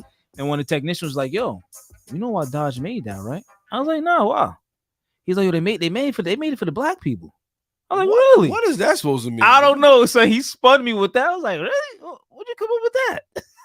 He about to say something silly. You been, it was about to be Magnum, all right? 357 Magnum. Yo, when he said that, I finally realized, like, yo, there's loonies running around, son. Yeah. They here. They got jobs. They blending in. They here. Yep. I didn't understand that. Shout to Zoom for Zoom. He said the R35 GTO was the last big draw. No, I mean, shout them all. He said not the hood Bentley. Yeah, the Chrysler 300. Remember those was everywhere. And that's really what I mean. Like, the last real big draw I could remember was spinning rims. Everybody was doing it. You remember that? Oh, I hate it. Spinners was fire, though. What? Some of them. It depends. On the Escalade with the 24s? Ooh. But it can't be the ones that Boston look cheap. joints? It can't be nah. It got to be the official joints. It Like got to be the official joints. Yeah. But I hated that fad a little bit too. What about the suicide doors and everything? The Lambo doors, the suicide. Ah, man. That was another one. That was another one. There was one Escalade I saw, EXT. Right? Open back. Pause. That was crazy. Yo, it had the spinning rims and it had the Lambo doors and it was electric blue. And I was like, oh my God, I want it. Yo, you know how, yeah, you're right. You know why? Because Need for Speed Underground had it in there. Right. Spinning wheels. Right. Lambo doors. He's doing too much. Yo, I'm telling you. Shout them all. He said people even had spinning hubcaps. See, that's where they lost me. Yo, because it was real like that. Yo, you know what, son? I can't get those 20-inch Volsons, though, but you could get these, though, for $100. From AutoZone. Factory. Oh, man, you make Put on the Buick LeSabre. Oh. Telling you, son. Yo, it's hot. The Geo Metro. I used to hate that kind of stuff, but oh man, with that being said, y'all know how we get down, man. We're gonna jump right into our next segment we got going on here. Y'all know what it is. It's Tech Talk with Pop the Bearded One and S.I Shawn. Y'all know how we get down in here, man. First, shout out to everybody who's tuned in, paying attention. Don't forget, drop a like, drop a comment so we can shout you out. We appreciate everybody who rock with us, who's rocking with us. We got people listening in on the station as well. Don't forget, you could download the app. The Bars and Hoops radio app. You can download the app and have the app on your phone. So if you want to be on the move, you can still listen to the show. With that being said, man, We got our tech talk coming up right here. And this one is going to be a little interesting because it looks like the cheapest expensive car is about to go away. AKA the Maserati. Yeah, I said it. I can't believe you still saying that. Son. Yeah, I don't care. Man, Trash. that's real right there. Really. The cheapest expensive car. Well, with that being said, I know you're not truly referring to like the Gran Turismo and all like that. No, I'm actually referring to that Ghiblis. Ghiblies that you see everywhere. So, you be like, this is garbage. Those Ghiblies, man, I think they got a bad run because it's a lot of it's like a Dodge product. Man. No, it is. When you look inside, it look like a Jeep Cherokee. Shout to Zoom for Zoom. He said like a fad, the burble tune. Oh no, I gotta stop the music. He's on to something with that because he's right. Dang, he's on to something. The burble tune, aka the reason we have exhaust cameras. Because dudes went in. The other day, I'm glad he brought that up. The other day, cat came past me a Hyundai Elantra. Was it the end though? No, it was not the end. It wasn't even nowhere near the end. Said nowhere near the end. It was like the Hyundai Elantra A. Stupid. Burble tuning. And I'm like, how did you do? Who has a Hyundai tuner?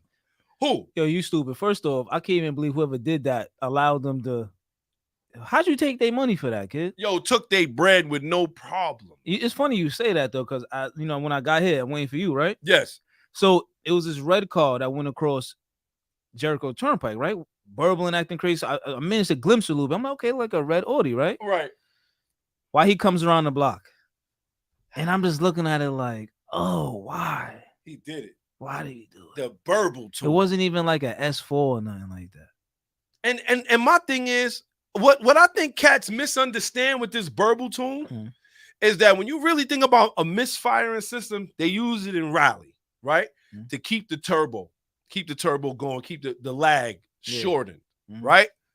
Or you may get backfire or slight burble if you have a lot of power, you upstairs, and when you back off the throttle, you'll hear sometimes the air mixture and everything, right?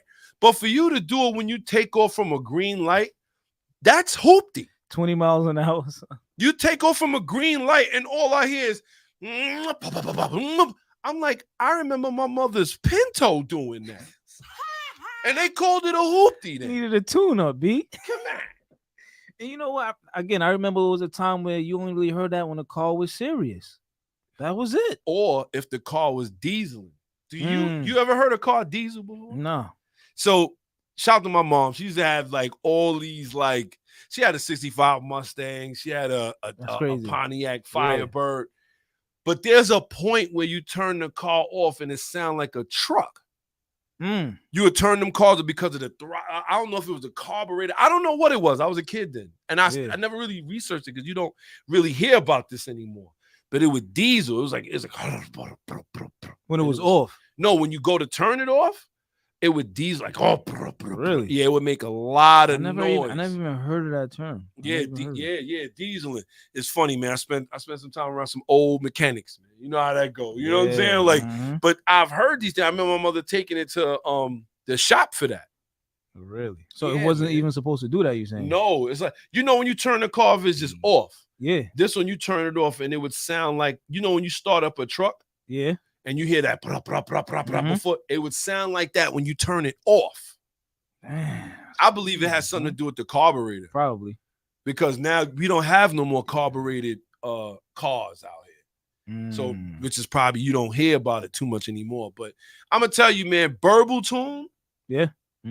That is the bane of my existence. I'm telling you. I remember one day, right? That's when I used to work at AutoZone. Man, I'm outside, right? And for some reason, you get a crazy echo between that and like, I think it was Stop and Shop still or whatever. Yes. You get like a crazy echo when something comes through that's nice, right? I remember a 240 came through, right? Like a 97 240, right? Yes. He had some sort of engine swap because it wasn't the regular 4 in there, son. Right. Wasn't, son. He came through, man. He grabbed one gear, son. Yo. No burble tune, but all you heard was one backfire. I was like, yo. Bah! It was perfect. I was like, damn, son. That's nice. But you know what though? There's a difference between being nice. Yeah, it was different between being And purposeful. Right. Like so many times, kid. Like I said, like when you get something tuned right. I remember my homeboy. He had a EG Civic, right? Yeah. Type R engine in it. This is when they was doing LS VTEX with the Type R engine. That's when you take the the head from the Type R, but with the bottom end of the LS or B20. Yeah, a lot of them Frankenstein it, right? That's what they call Frankenstein it. But sometimes you can tell by the quality of the engine. Like, okay, if he used a Type R head, it was crazy. Pause. Right? Versus, that means it's he ported it and everything. Yo, he was backfiring no turbo, and it's like, black smoke. It's running right. See, when I know a car is running right and it's doing that, it's okay. Mm-hmm. But when I know you driving the daily and it's doing that, no, that's a hoopty, bro. That's a hoopty. That's a hoopty.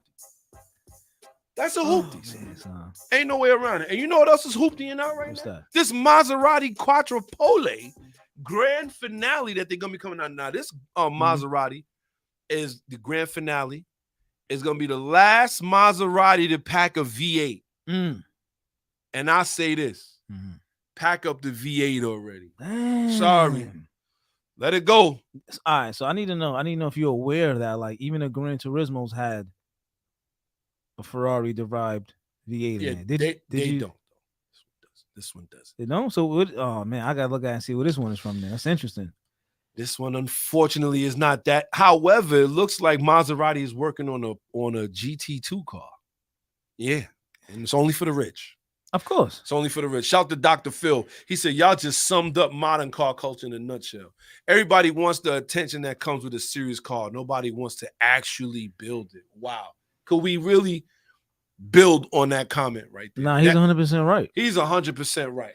It's like everyone to be down, but not really be down. But then again, it costs a house to go really build something crazy. But no, not necessarily. I mean, listen, nah. Some of these platforms that these people we run around with those burble tunes, you start packing money into that, son. I mean, but you don't want to do it. But now it's like the what's the build though? But don't get me wrong though. At the same token though, right?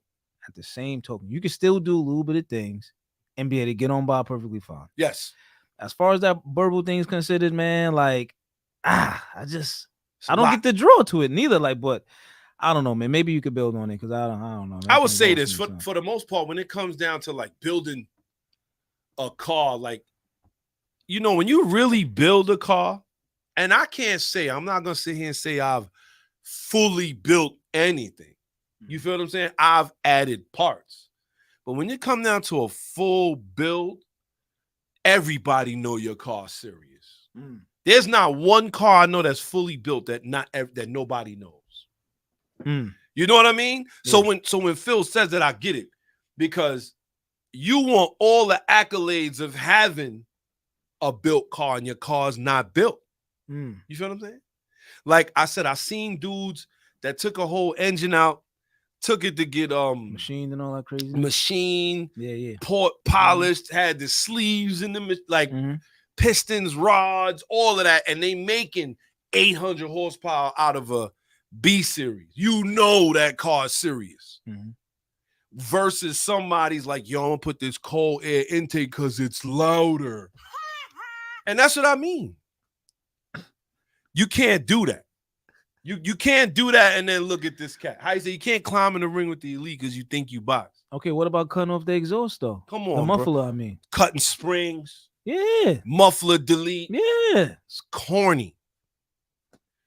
And this is one of the reasons, you laughing, son. But this is one of the reasons why a lot of Hellcats was out there taking L's in the street. Because they thought that if they delete their exhaust, I got 700 horsepower, I'm gonna walk anything. I mean, they trying to reduce back pressure. That's it. But they at the end of the day, they was reducing horsepower. Like they wasn't making no power. And like I said, when you see a fully built Hellcat, fully built, these are cars that there's nothing to play with. They nothing to play with. They may not rank as the highest, because like I said, like let's take a GTR. Yeah. You got guys out here fully building GTRs, and then you got some, you see them in the videos, got flames coming all out the back of the car. What am I supposed to believe? You want me to believe? Is that really power? That's real. Or are you tuning it to do that? Just dumping wild fuel. Come on, bro. Wild gas in the chamber. Man, foul plugs. Come on, son. Or is your car really making that kind of power? And Phil is exactly right. That is car culture. You see something serious and you try to mimic it instead of doing your own thing. And that's why that Burble tune took off the way it did, because they're trying to mimic what they think is making power. That's very interesting though, because for the life of me, I can't see how it was cool though. Like, because it all comes down to being a cool factor though. Like I said, like you want all the accolades of having something really built, but that's not what you really want though. It's not what you just want to look like, again, like you just want to look like it. So how is that cool though? Like how's the look of rolling at 20 miles an hour? And it's, you know why? Because that is associated with cars that are built. So, you heard that backfire? You know his car's making power. He's fibbing. Damn. He's lying. So, another thing that throws me off then, why people ain't running around with semi-slicks on there and drag radios? Because that's what those cars have on it too. Right? Well, when you think about it. Because now you talking money. Well, how much a pair of Mickey Thompsons is costing you to drive in the street? That's true. Or a good pair of drag radios. You got a point though, but that's what I'm saying. Though. If you're going front all the way. But if that's the case, you might as well build it. And a lot of people are not building these. Let's keep it a buck. Let's keep it a buck. First off, shout to my homie. Let's go. Edwards. He got these turbo magazines and stuff that he's gonna give to me. Sport compact car from 2000. See, back then they built cars. So if you was building your car, you was mimicking that. You was mimicking a build because you couldn't get around it.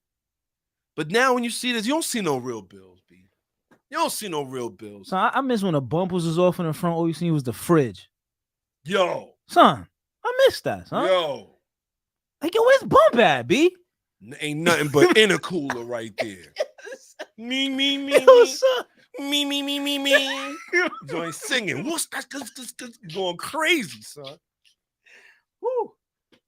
Oh, man, son. You used to see some real true. And then when you think about Shop the Mall, he said in the first time it rains, that they will crash. That's a fact. That's true, too. But there was some real true hood builds that you just, and just to go down memory lane real quick, you had the dudes building the RX-7s on Liberty.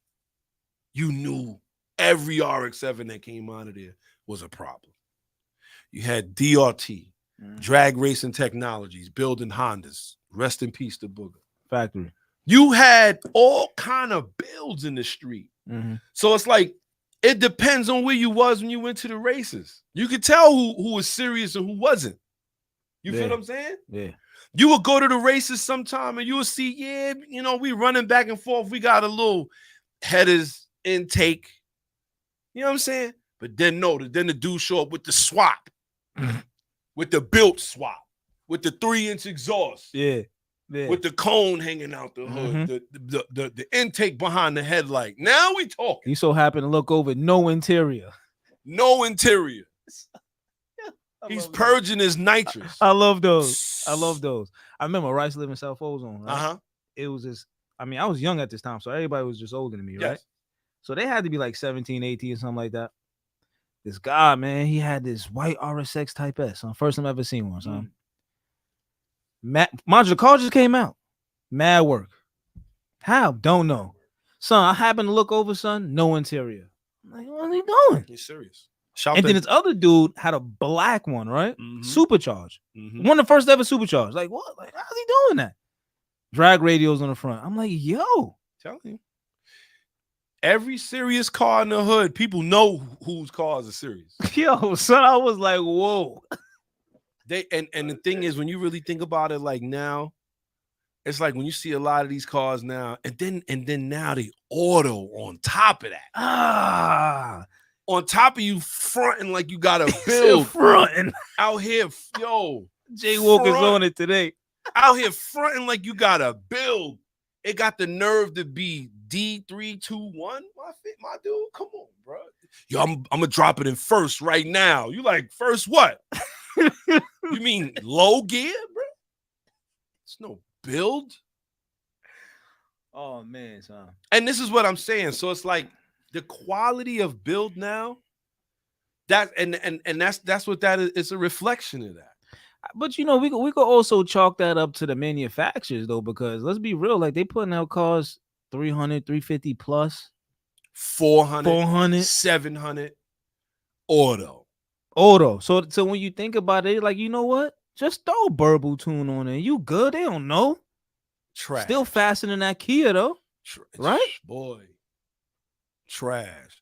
Now you got the dude in the Kia damn there trying to kill himself, trying to catch you on the highway. I wouldn't even get into that. But this is what I'm saying. Like, shout to Dr. Phil for this one, because he's actually right.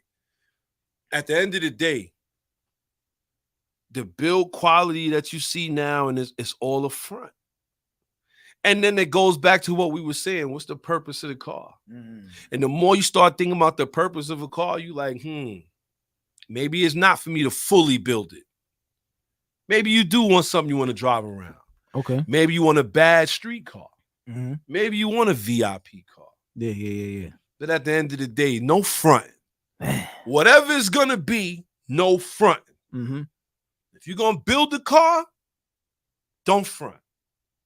Don't be out here like, yo, kid, I got the low and slow VIP joint. You out here cutting springs. You out here cutting the springs on your car. Hey, ain't no rule book behind it, I heard. So I don't know. Son. Ain't no rule book. I mean, let's not be dangerous. But remember, it's innovation over safety, though. So they like, yo, you know what? We just going to try this. We don't know if it's going to work. Nah. So we bottom out up against a tree. Watch out for that tree. Bah! Yo, that's what I'm saying. So it's like, I'm telling you, man, I remember when I got my CRX, right? I never forget this because I had actually, my clutch went out this night. We was driving back and forth from Franny Lou, going back and forth Franny Lou, you know, doing little BS drag races, running, whatever. This is before they put the cameras on, right? And one night we was over there and I ran across this EK9. Shy know what I'm talking about. Clarence know what I'm talking about. This EK9. Now, mind you, or EK body rather, right? It was a Japanese kid that was driving. I got a chance to meet him after we was driving back and forth.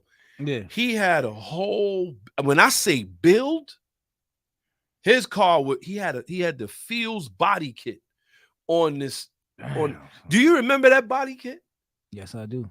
Yo. Yes, I do. Fully, and then it was turbo. We're talking when having a turbo Honda meant you were serious. Now they sell it to you. Damn. Before it was when you had a turbo Honda, then you were serious. This dude had the front mount, Fields body kit, Recaro seats on the inside, crazy wing, I was like, oh my God. Like, and here I go pulling up with the Dusty Rex. All 100 horsepower. I'm like, yo, we about to go. Look, the light about to turn green. And that's, you know, I'm going to be honest with you, son. You know, life is like that. You learn. Yo, that was the first time I was like, we took off and come on, bro. He was like, just first gear. He went to second gear, it was over for me. I was going hard. First, threw it in the second, threw it in the third, and then there was nothing there. I'm revving, and then the clutch was shot. Nothing there.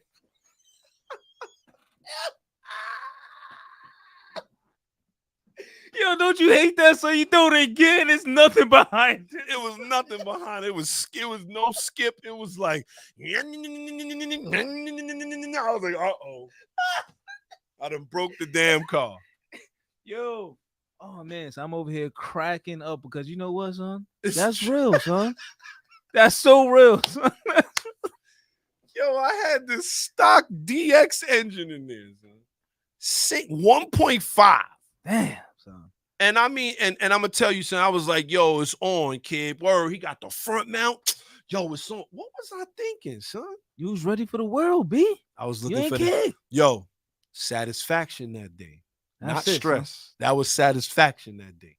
I was happy. Like, yo, come on. My car manual, his car manual. No, he got work. Yo, my CRX made it over, what's that, the LIE. Mhm. Made it over the LIE. I went to second gear. He was gone, and he was just cruising. And here I go working. I'm going to try to catch him. I'll go to third. Yo, the clutch burnt out. The clutch just gave up. Yo, I like pushed that car all the way home, too. Shout to Shy and them, man. Because I tore the bumper up that day because they pushed the car home with the car. We was wilding. With the car, we was wilding. We had, I think Shy had the automatic Civic or whatever. They just pushed the car all the way back to my house, kid. And that's when I did the engine swap. That's when I said, okay, it's on. So what did I realize then? He had a serious car. Mm-hmm. So I had to get serious. I couldn't front. So what I do? I go to Ron Jars the next and pick out a B16 with a red top, transmission, okay, front, all of that. Yeah. $2,000. Let's go. I was like this. $2,000. Yeah. Serious game here. Serious game. That's what I mean. That was a stressful / satisfactory moment in my life with autos. Mm-hmm. Because it was stressful to take that loss and to take that car home. It was stressful to buy that engine, that transmission. It was stressful to get the work done because that's a whole nother story. I told you how that went. Yeah. But the satisfaction of that car being, and it wasn't built, just having a B16 and a CRX. You was making a little bit of noise. And let me tell you, my VTEC wasn't working at first. Yo, one thing about, and yo, shout out to everybody who tuned in paying attention. Y'all know how we get down. We going down memory lane just a little bit, but when you put your B16 or when you put VTEC in the car that didn't have VTEC, you had to make sure it was wired up. Mm-hmm. So they had what they call the what's the name box? The not a fuse box, but if you wanted to, first off, the CRX didn't come with 4 cylinders. I mean, it came with 4 cylinders, but 2 injectors. Yeah. Mm-hmm. So you had to wire up the box that had 4 injectors. You had to add 2 more injectors to the wire harness, right? Then you had to do all of this other different work in order to get the engine and everything to work. You had to pieces off the wire harness, everything. You name it, kid. Mm-hmm. Mm-hmm. You name it. And I will say I learned a lot, but I also realized there's a lot to being serious, bro. Man. You know when I realized it was like, again, when I was younger, right? I used to live in South Ozone. So these guys was real with the cars. Yes. So, but prior to that, right? Man, I told you, I used to always go to the racetrack too. Mm-hmm. Right? That's when I first came across, the world's fastest car. You know what I'm saying? The Supra, right? Yeah. Stupid, this guy. I was like, yeah. So prior to that, I didn't really like. So prior to the racetrack, right? Mm-hmm. I wasn't seeing no cars to that. Went to the racetrack. I'm like, damn, these cars are crazy, right? Mm-hmm. And then I move over there. I'm like, hold on, these cars belong on a racetrack. Yes. Because these cars were so serious. And keep in mind, I didn't know fully what I was looking at, but I knew slightly. Yes. And I was like, yo. Super serious. Yo. And then I see a bunch of them over there. I'm like, damn, these Supras over here. Like, what's going on? So what I'm saying is, it's like, what made me realize some certain cars were serious is the way they sound, right? Mm-hmm. That initial sound.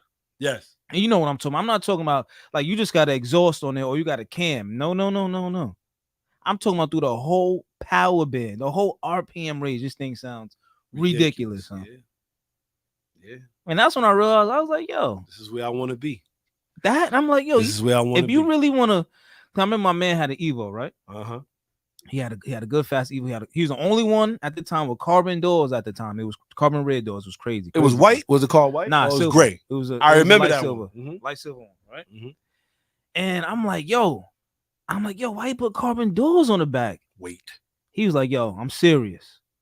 I was like, okay. Yo, so next thing you know, engine bill.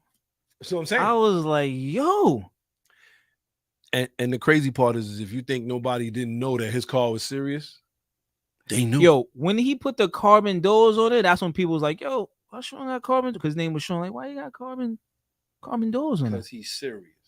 Yo, so I remember, man, yo, so that car was ridiculously fast. Like, that was like maybe like the second real fast car I've really been in. Yes. Like, oh, yeah, that shit is fast, B. He had an Evo. It was crazy fast at the time. So I say all to say this, there was some serious machines, B. In the street. Yeah. In the street. Yeah. You got to be careful who you run up on. It was in the street. I feel like then you more likely to come across something crazy. Now I don't really feel like that. I feel like now you just come across something stock, I guess, with exhaust maybe on it. You know what? With a burble tune or something like that. You know, tinted windows. Yeah, they sitting low that's really about it. And now they wanna swim through Yeah, traffic. yeah, that's really about it. You're not really coming across because you can tell. I think me and you was driving somewhere, and this guy came on the highway with a 335. And we know he had the tilted exhaust. Yes. Single exhaust. He single exhaust. So we were like, hold on, that might be a little serious over there. Right. Cause I was like, he had the way it was sitting, the rake was crazy. I'm like, yo, hold on. Hold on. And not for nothing, a lot of times you could tell a serious car because there's certain things they just not doing. No, serious. No, you're 100% correct. No, you look like you want to risk your life. I'm not with you. 100% correct. 100% correct. I will say this though. Like I said, with it intertwining with our topic today. As far as being more stress or satisfaction, you think having a built car is more stress or more satisfaction? That's actually a good question. I think there's no way around it, son. It's just more stress. I told you satisfaction probably like 10-90 or 90-10. So when do you think the satisfaction kicks in with a built car? I think it kicks in with a built car when you lose your house, your family, everything you care about, because you get to sleep in it now and you good. So I think that's where me personally, SI personally, that's where it balances out. Cause it don't matter no more, son. Everything else with that, son, no. Yeah, you can't go to the movies, you gotta sit out there with the car. Oh man. You can't go to eat, you gotta eat in the car. You can't go to sleep, you gotta sleep in the car.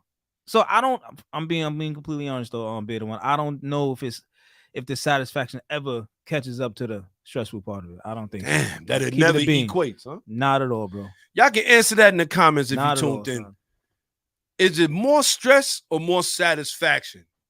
I tell you what, that was one of the reasons why I even wanted to stay away from the SI, because I just remember, it was a time when when I had the Integra, I was like, yo, I can't, this is crazy. I can't just sit here and sleep or whatever, right? Yeah, that's what really that's why I was like, I don't really want to get it, but I like it though. I kind of need a car, right? So it was like that. Even with the Shelby, but people didn't really know what the Shelby was. They're like, what is that? It was a Mustang. No, nah, buddy. But with that kind of car, you'd have got a different type of thief. That'd have been a high-end thief. That's true though, but you ain't gonna get your regular Honda dude that's trying to break your window or something like that. I mean, like, no, you'd have got them dudes that show up prepared. That's true, but I don't know, man. Even again, but still with that car, I just still wasn't right. You know what I'm saying? Still wasn't right, son. Still was right. So I don't think it ever equates. I don't think so. Shout out to Zoom for Zoom. He said it's satisfaction when it's done. He said, but during the process, no. You know what? But sometimes the thrill is in the hunt. The thrill is in the hunt sometimes. You know what I mean? Like sometimes it's, it's not the destination, it's the path to the destination that really, does it. You know what I'm saying? And I think about, all the times I've done something major, like, okay, even when I went to get the Type R, when I went to go get it, it was like, what was that drive? 3 hours? Yeah. To finally get up there and to see it, take it for a test drive. And I was like, I'm walking away with this thing. And they were trying to and everything. Oh, no. Yeah, let me get the car. When I swapped that B16 and that CRX, or when the B16 blew, and I had to swap the LS engine in there, and I did that on my own. I never dealt with. That was my first time ever really replacing an engine. Yeah, and I pretty much all I had was a manual and time. You know what I'm saying? I read the Haynes manual, and the Haynes manual is not showing you how to break down a dual overhead cam. Because it don't come like that over here in America. It's showing you the single overhead cam. Yeah. So now I'm like, I kind of got to go on that, labeled the wiring, had the wire harness crazy. I think I was without a car for like a month.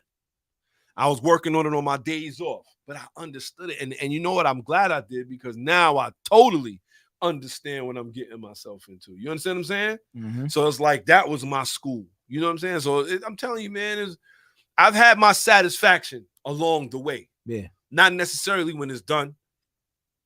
Yo, shout to Zoom for Zoom. He said Haynes manual. He said you taking it way back. Classics, son. I like those Haynes manuals. Those was cool. Guarantee you will not never see none of those from no new cars. Nah. Crazy? Nah, never. What? Tell you the truth, I was looking for one for the M35. Close to have the G. Yeah, she ain't find it. They would take apart a whole car And yo, you know how dirty the pages was in my hand? Yo, because you change it with the oil in your hands and all that. But that's how I learned how to do a lot of hands-on, bro. I got some mechanic tool set of 100 pieces that I still have. Mm-hmm. And I went to work. Yeah. And whatever else I needed, I went and I bought. Mm-hmm. I think that's how I met Aaron. Yeah. Because I kept going to the AutoZone. Yeah. Yo, I need parts for the CRX. He's like, bro, how many times you gonna come in? I was like, I'm winging it every trip. That's the same way I met him too. Going in and out of all those. R&S Strauss, shout to Draco. He said, shout to Phil. He said the satisfaction come when you finally use the car for the purpose it's built for, and you finally get to see what it can do. That's what I'm saying, man. That's real. I never looked at it like that either. That's real. But I will say I've always had a fantastic time. Like, I've had my stressful moments, but I've had my satisfaction moments too. Absolutely, 100%. Like when I finally swapped the B16, everything was working right. And I'm like, because even when I swapped it, everything wasn't working right. The VTEC wasn't kicking in, and we was like, what's the problem?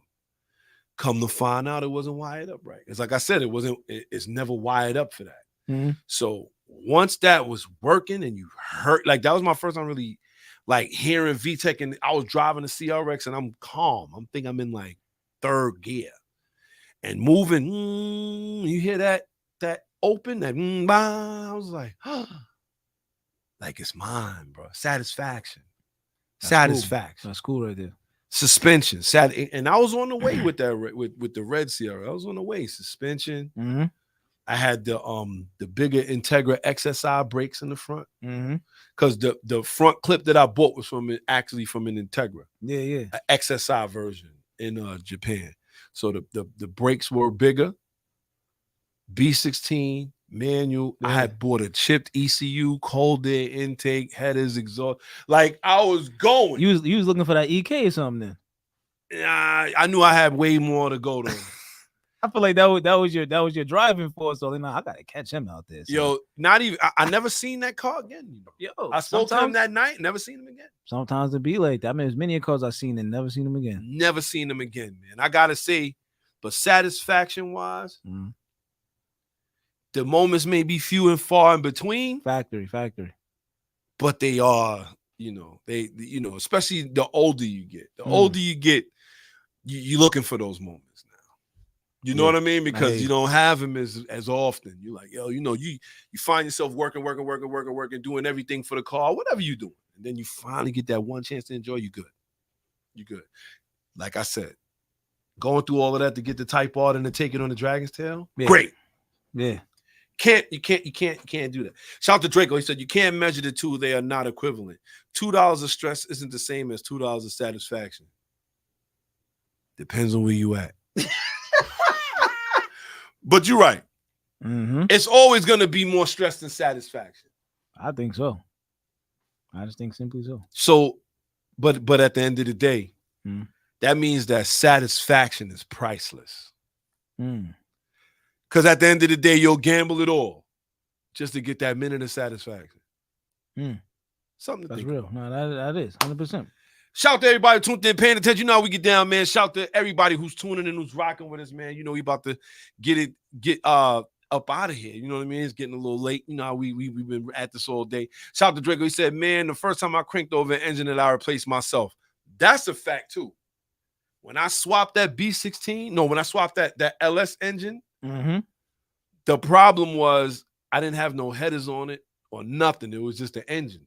I didn't put the headers on, exhaust.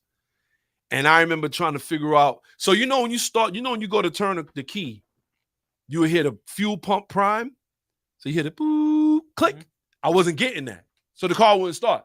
And I couldn't figure it out for the life of me. I had to keep going over the manuals. And then they was like, yo, you got to check the grounds. It's 3 grounds, right? And I only seen 2. And I was like, damn, what the third one goes on the thermostat in there. And yo, when I did it, grounded it, beep, click. I was like, what? started it up. Yo, no headers. You seen fire coming up. Man, that is hilarious. I didn't care though because I got it going. Mm-hmm. It was like I felt like wasn't what's his name Dr. Frankenstein? Yeah. It's like it's alive. Mm-hmm. It's alive. I felt like I did it. You know what I'm saying? No, Like that's it was definitely a good feeling, man. Shout out to everybody who tuned in, paying attention. You know how we get down. Shout out to Miller Time NYC said my stress was. I hear you, man. With that being said, you know how we get down, man. We're about to get up out of here in a little minute. We got a couple other segments that we want to run through, and we got our favorite segment coming up right here. You ready for this, SI? Let's go. Here we go. Legends of Auto. Real legends never die. What you got for us today, kid? So for this Legends Auto, you know what I'm saying, on this lovely Saturday, like I always say, no legends not without its faults, right? So Yes. with this Legends though, right? Mm-hmm. I want to do it like, you know, which cars could be marked off as possibly legendary. You know what I'm saying? Of all time, Okay, of all time. right? There's already one that come right to my Ford GT, but continue. Ooh, okay, that's not bad. That's not bad right there. That's pretty good. Mm-hmm. The 1989 Lamborghini Countach, the Oh. 25th anniversary. Legendary. So you know I gotta ask, what makes it so legendary though? That car in particular, there was a lot of different things. That car was different and it was ahead of its time at that time, Mhm, right? mhm, mhm. It did have its design flaws. One being Yeah. that you couldn't really back the car up and see, which is crazy. You couldn't see out the rear view with those. Okay. The wing and everything was all in the way, Mhm. and Lamborghini didn't care. But I feel like that one is legendary because of the status itself, especially being the movie star of the Cannonball Run Yeah. and stuff like that. Continue on. You know what's great? So one thing I like about the Countach, again, you know, I haven't driven one yet, but what I have seen and heard is like the visceral emotion behind it though. Like it's a real, you can't just get in there, turn the key, put it in gear, Right. and you about to just drive. Mm-hmm. You have to work. Yes. But you know, some people, see, I'm realizing, man, a lot of these cars, man, they not for everybody. Right. Right. When it's like when you look at it, it's like when you look at the Type R, right? Mm-hmm. You like, yo, what is the purpose of this car? Okay. Right? So I'm thinking, like, when you look at Lamborghini Countach, you're like, yo, what is the purpose of this? There was no purpose. It's like, I mean, it's full of what you just said. That's what I mean. Like, so you gotta, again, from what I heard, the transmission is crazy. It's real positive. You got to use real muscle to get it in gear. Sheesh. I could imagine what that driving experience is like. Mm-hmm. So I think that definitely puts the car up there. And I don't think this was a car, mind you know, it had that V12 in there though. Yes. 7,000 RPMs. Shout to Dr. Phil. He said the spoiler on the front and the back. So believe it or not, the Cannonball was the car in the Cannonball Run was built like that. Like how he said, there was a front spoiler on the bumper of the front, and then the spoiler in the back. But I don't think they all came like that. Continue on. No, they didn't. They didn't. Those are special ones. But yo, 5.2 liter V12 in there, son. Ooh. I'm telling you, man. Like the Countach, Shawn, is definitely on the list because it revolutionized 325 rear section tires. That's crazy. At that time, because now you know it'll be wider than that. Pause, but it's tough to get a car with that level of section in the rear though. Mm-hmm. Tough to get a car like that, man. But I seen motorcycles with it. Yeah, 100%, man. But that car is just man, son. One of those. I got another one. E92 M3.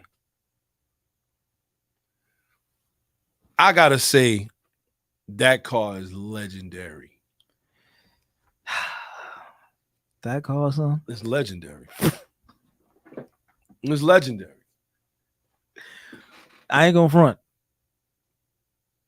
Outside of that, I know a lot of people probably don't notice or do notice, but outside of that 97 850 CSI, which is an M8 that people don't know, it's technically an M8, just badgeless, except in the door sill at the bottom. And the giveaway is also on the VIN number and stuff like that. Outside of that one, son, this E92 M3, son, can't be. That's an M car that has to be on the list. That's the own. Yes, it has to own, and it's just an M3 with a V8, son. That changed the whole game, son. M3 with a V8. Damn.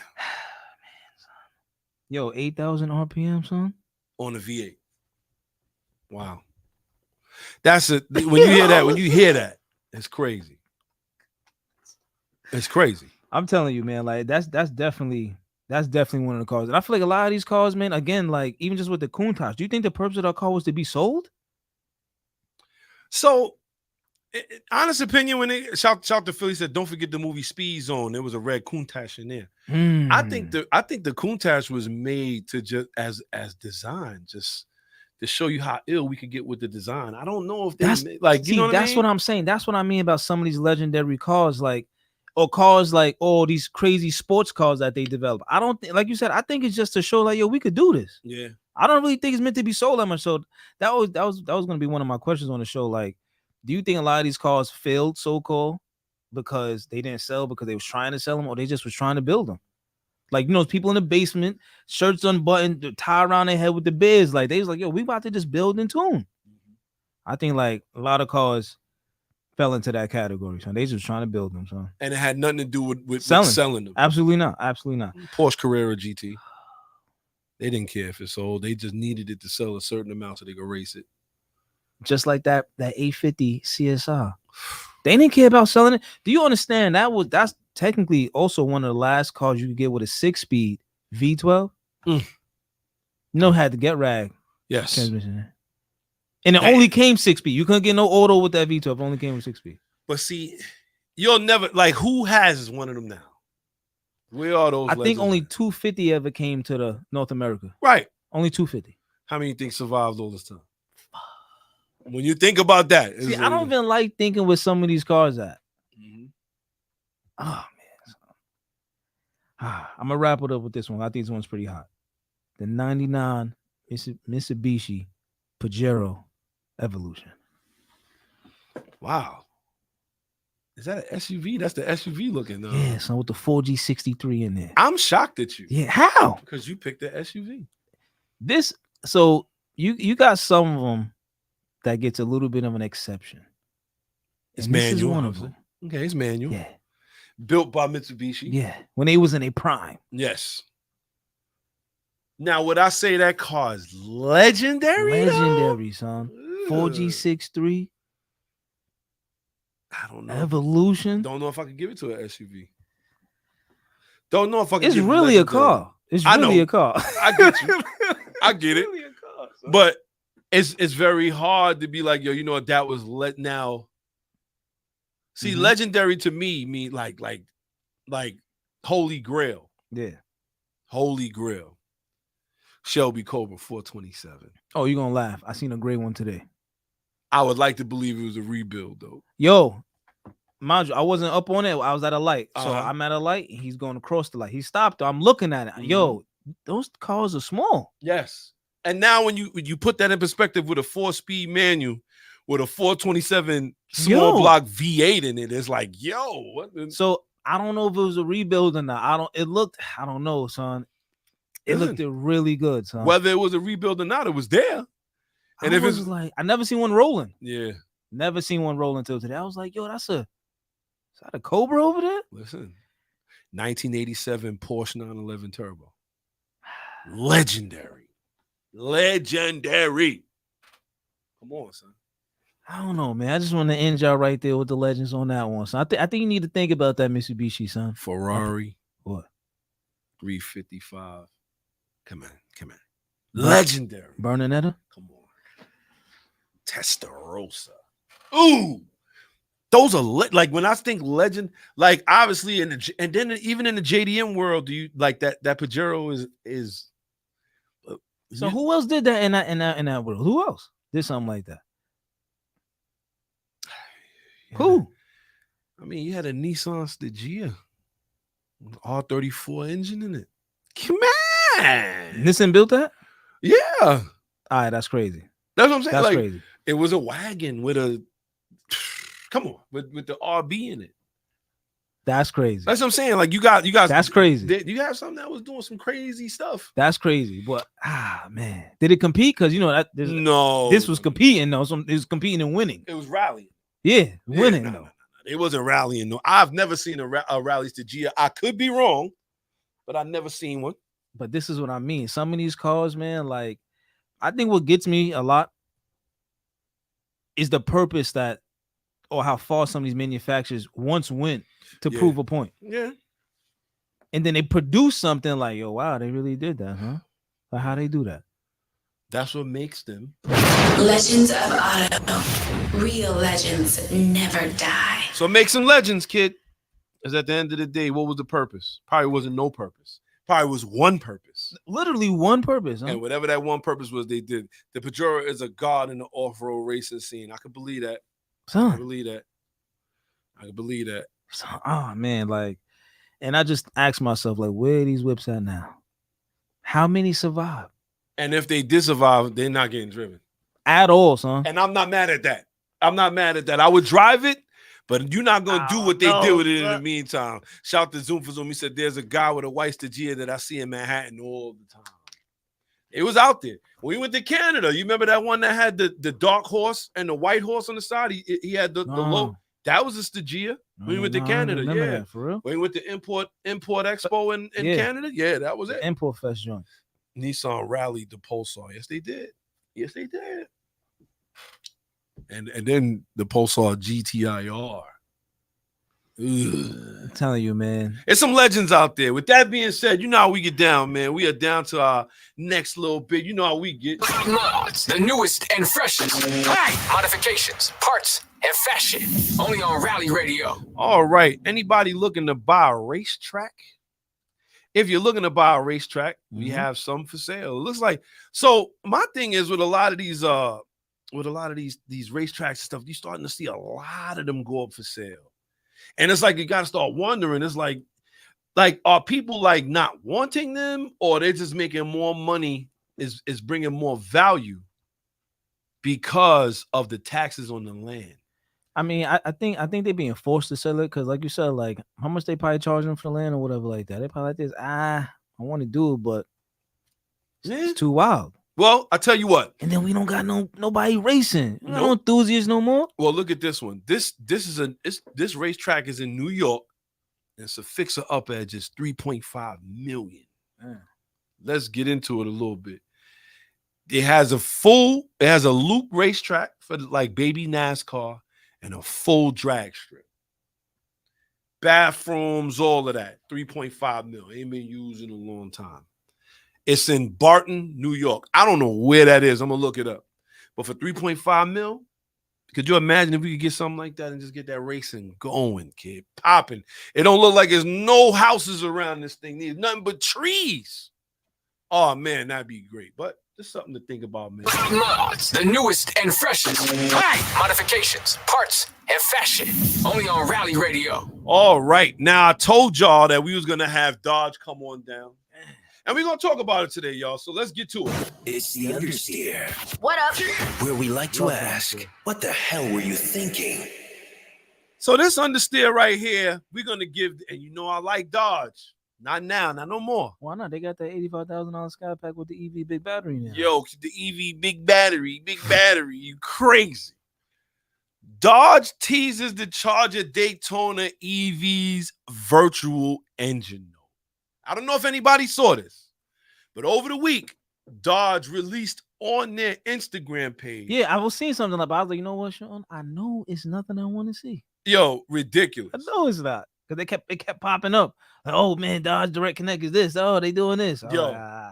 So they put out a video of this Dodge Charger driving through a tunnel, making exhaust noises. Better not been in New York. Yes, and it was synthetic.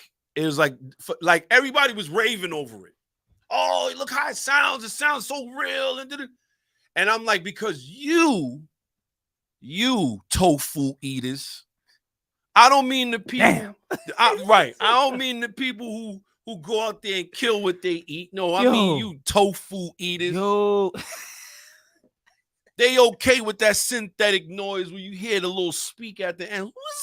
You hear it. You hear that sound is modified and that it's coming through an air chamber with fans.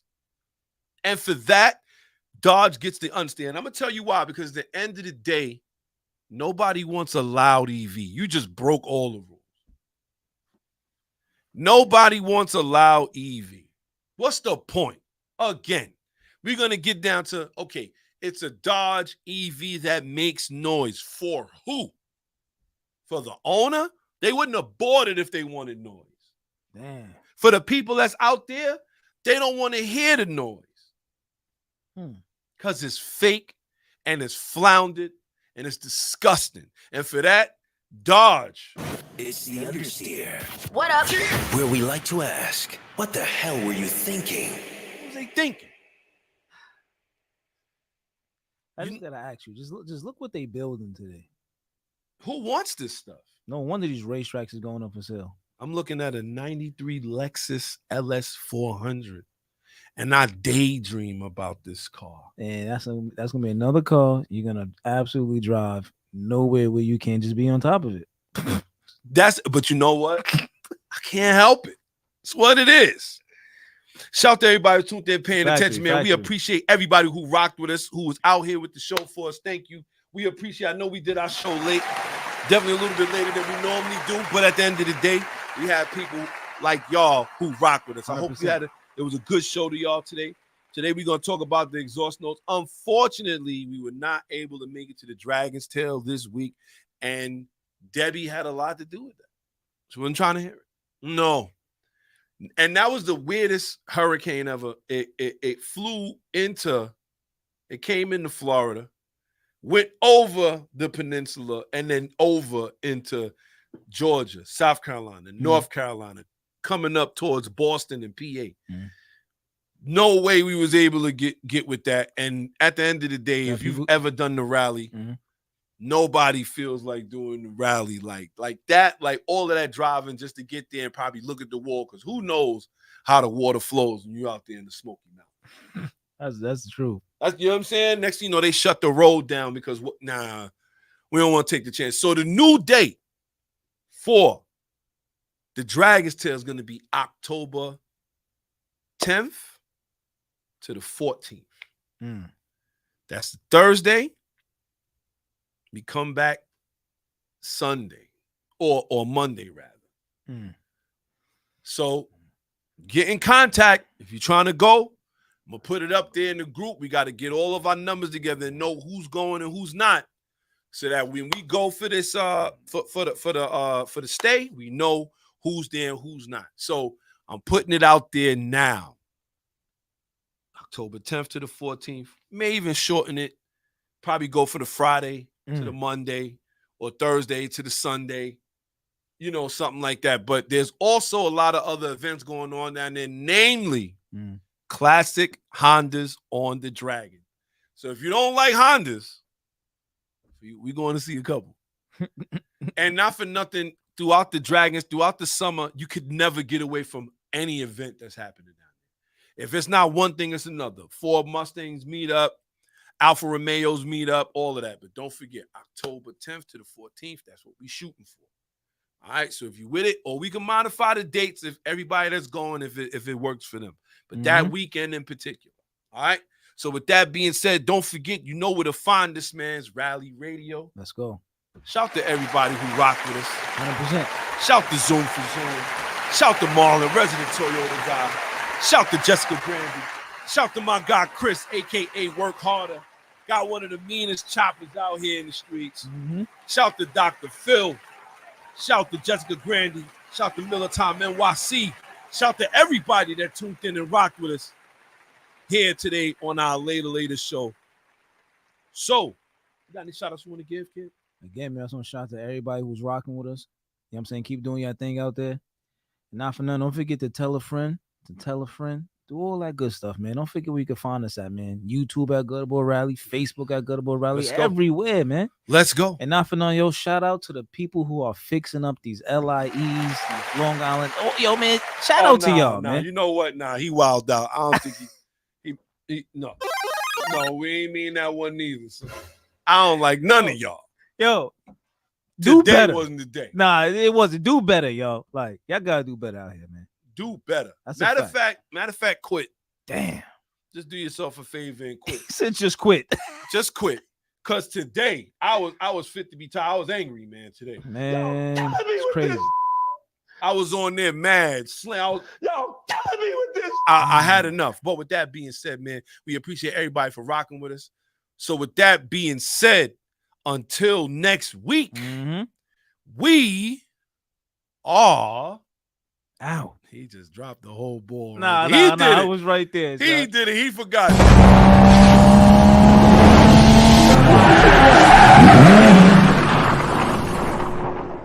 Drop the clutch, hit the gas. Rally Radio, where the fast life meets the fast lane. Yeah. You're now tuned into Bars and Hoops Radio. Yeah. The world of hip hop and sports live. Dropping the clutch and then I hit the gas.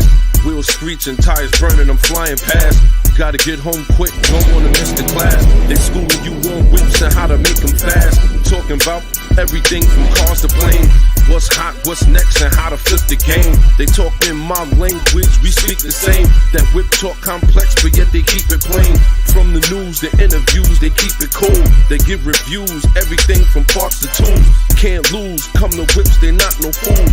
Don't miss the show, the start time is noon. The bearded one, S.I Shawn, they crazy though. You can't miss it, tune in to Rally Radio. Where the fast life meets the fast lane.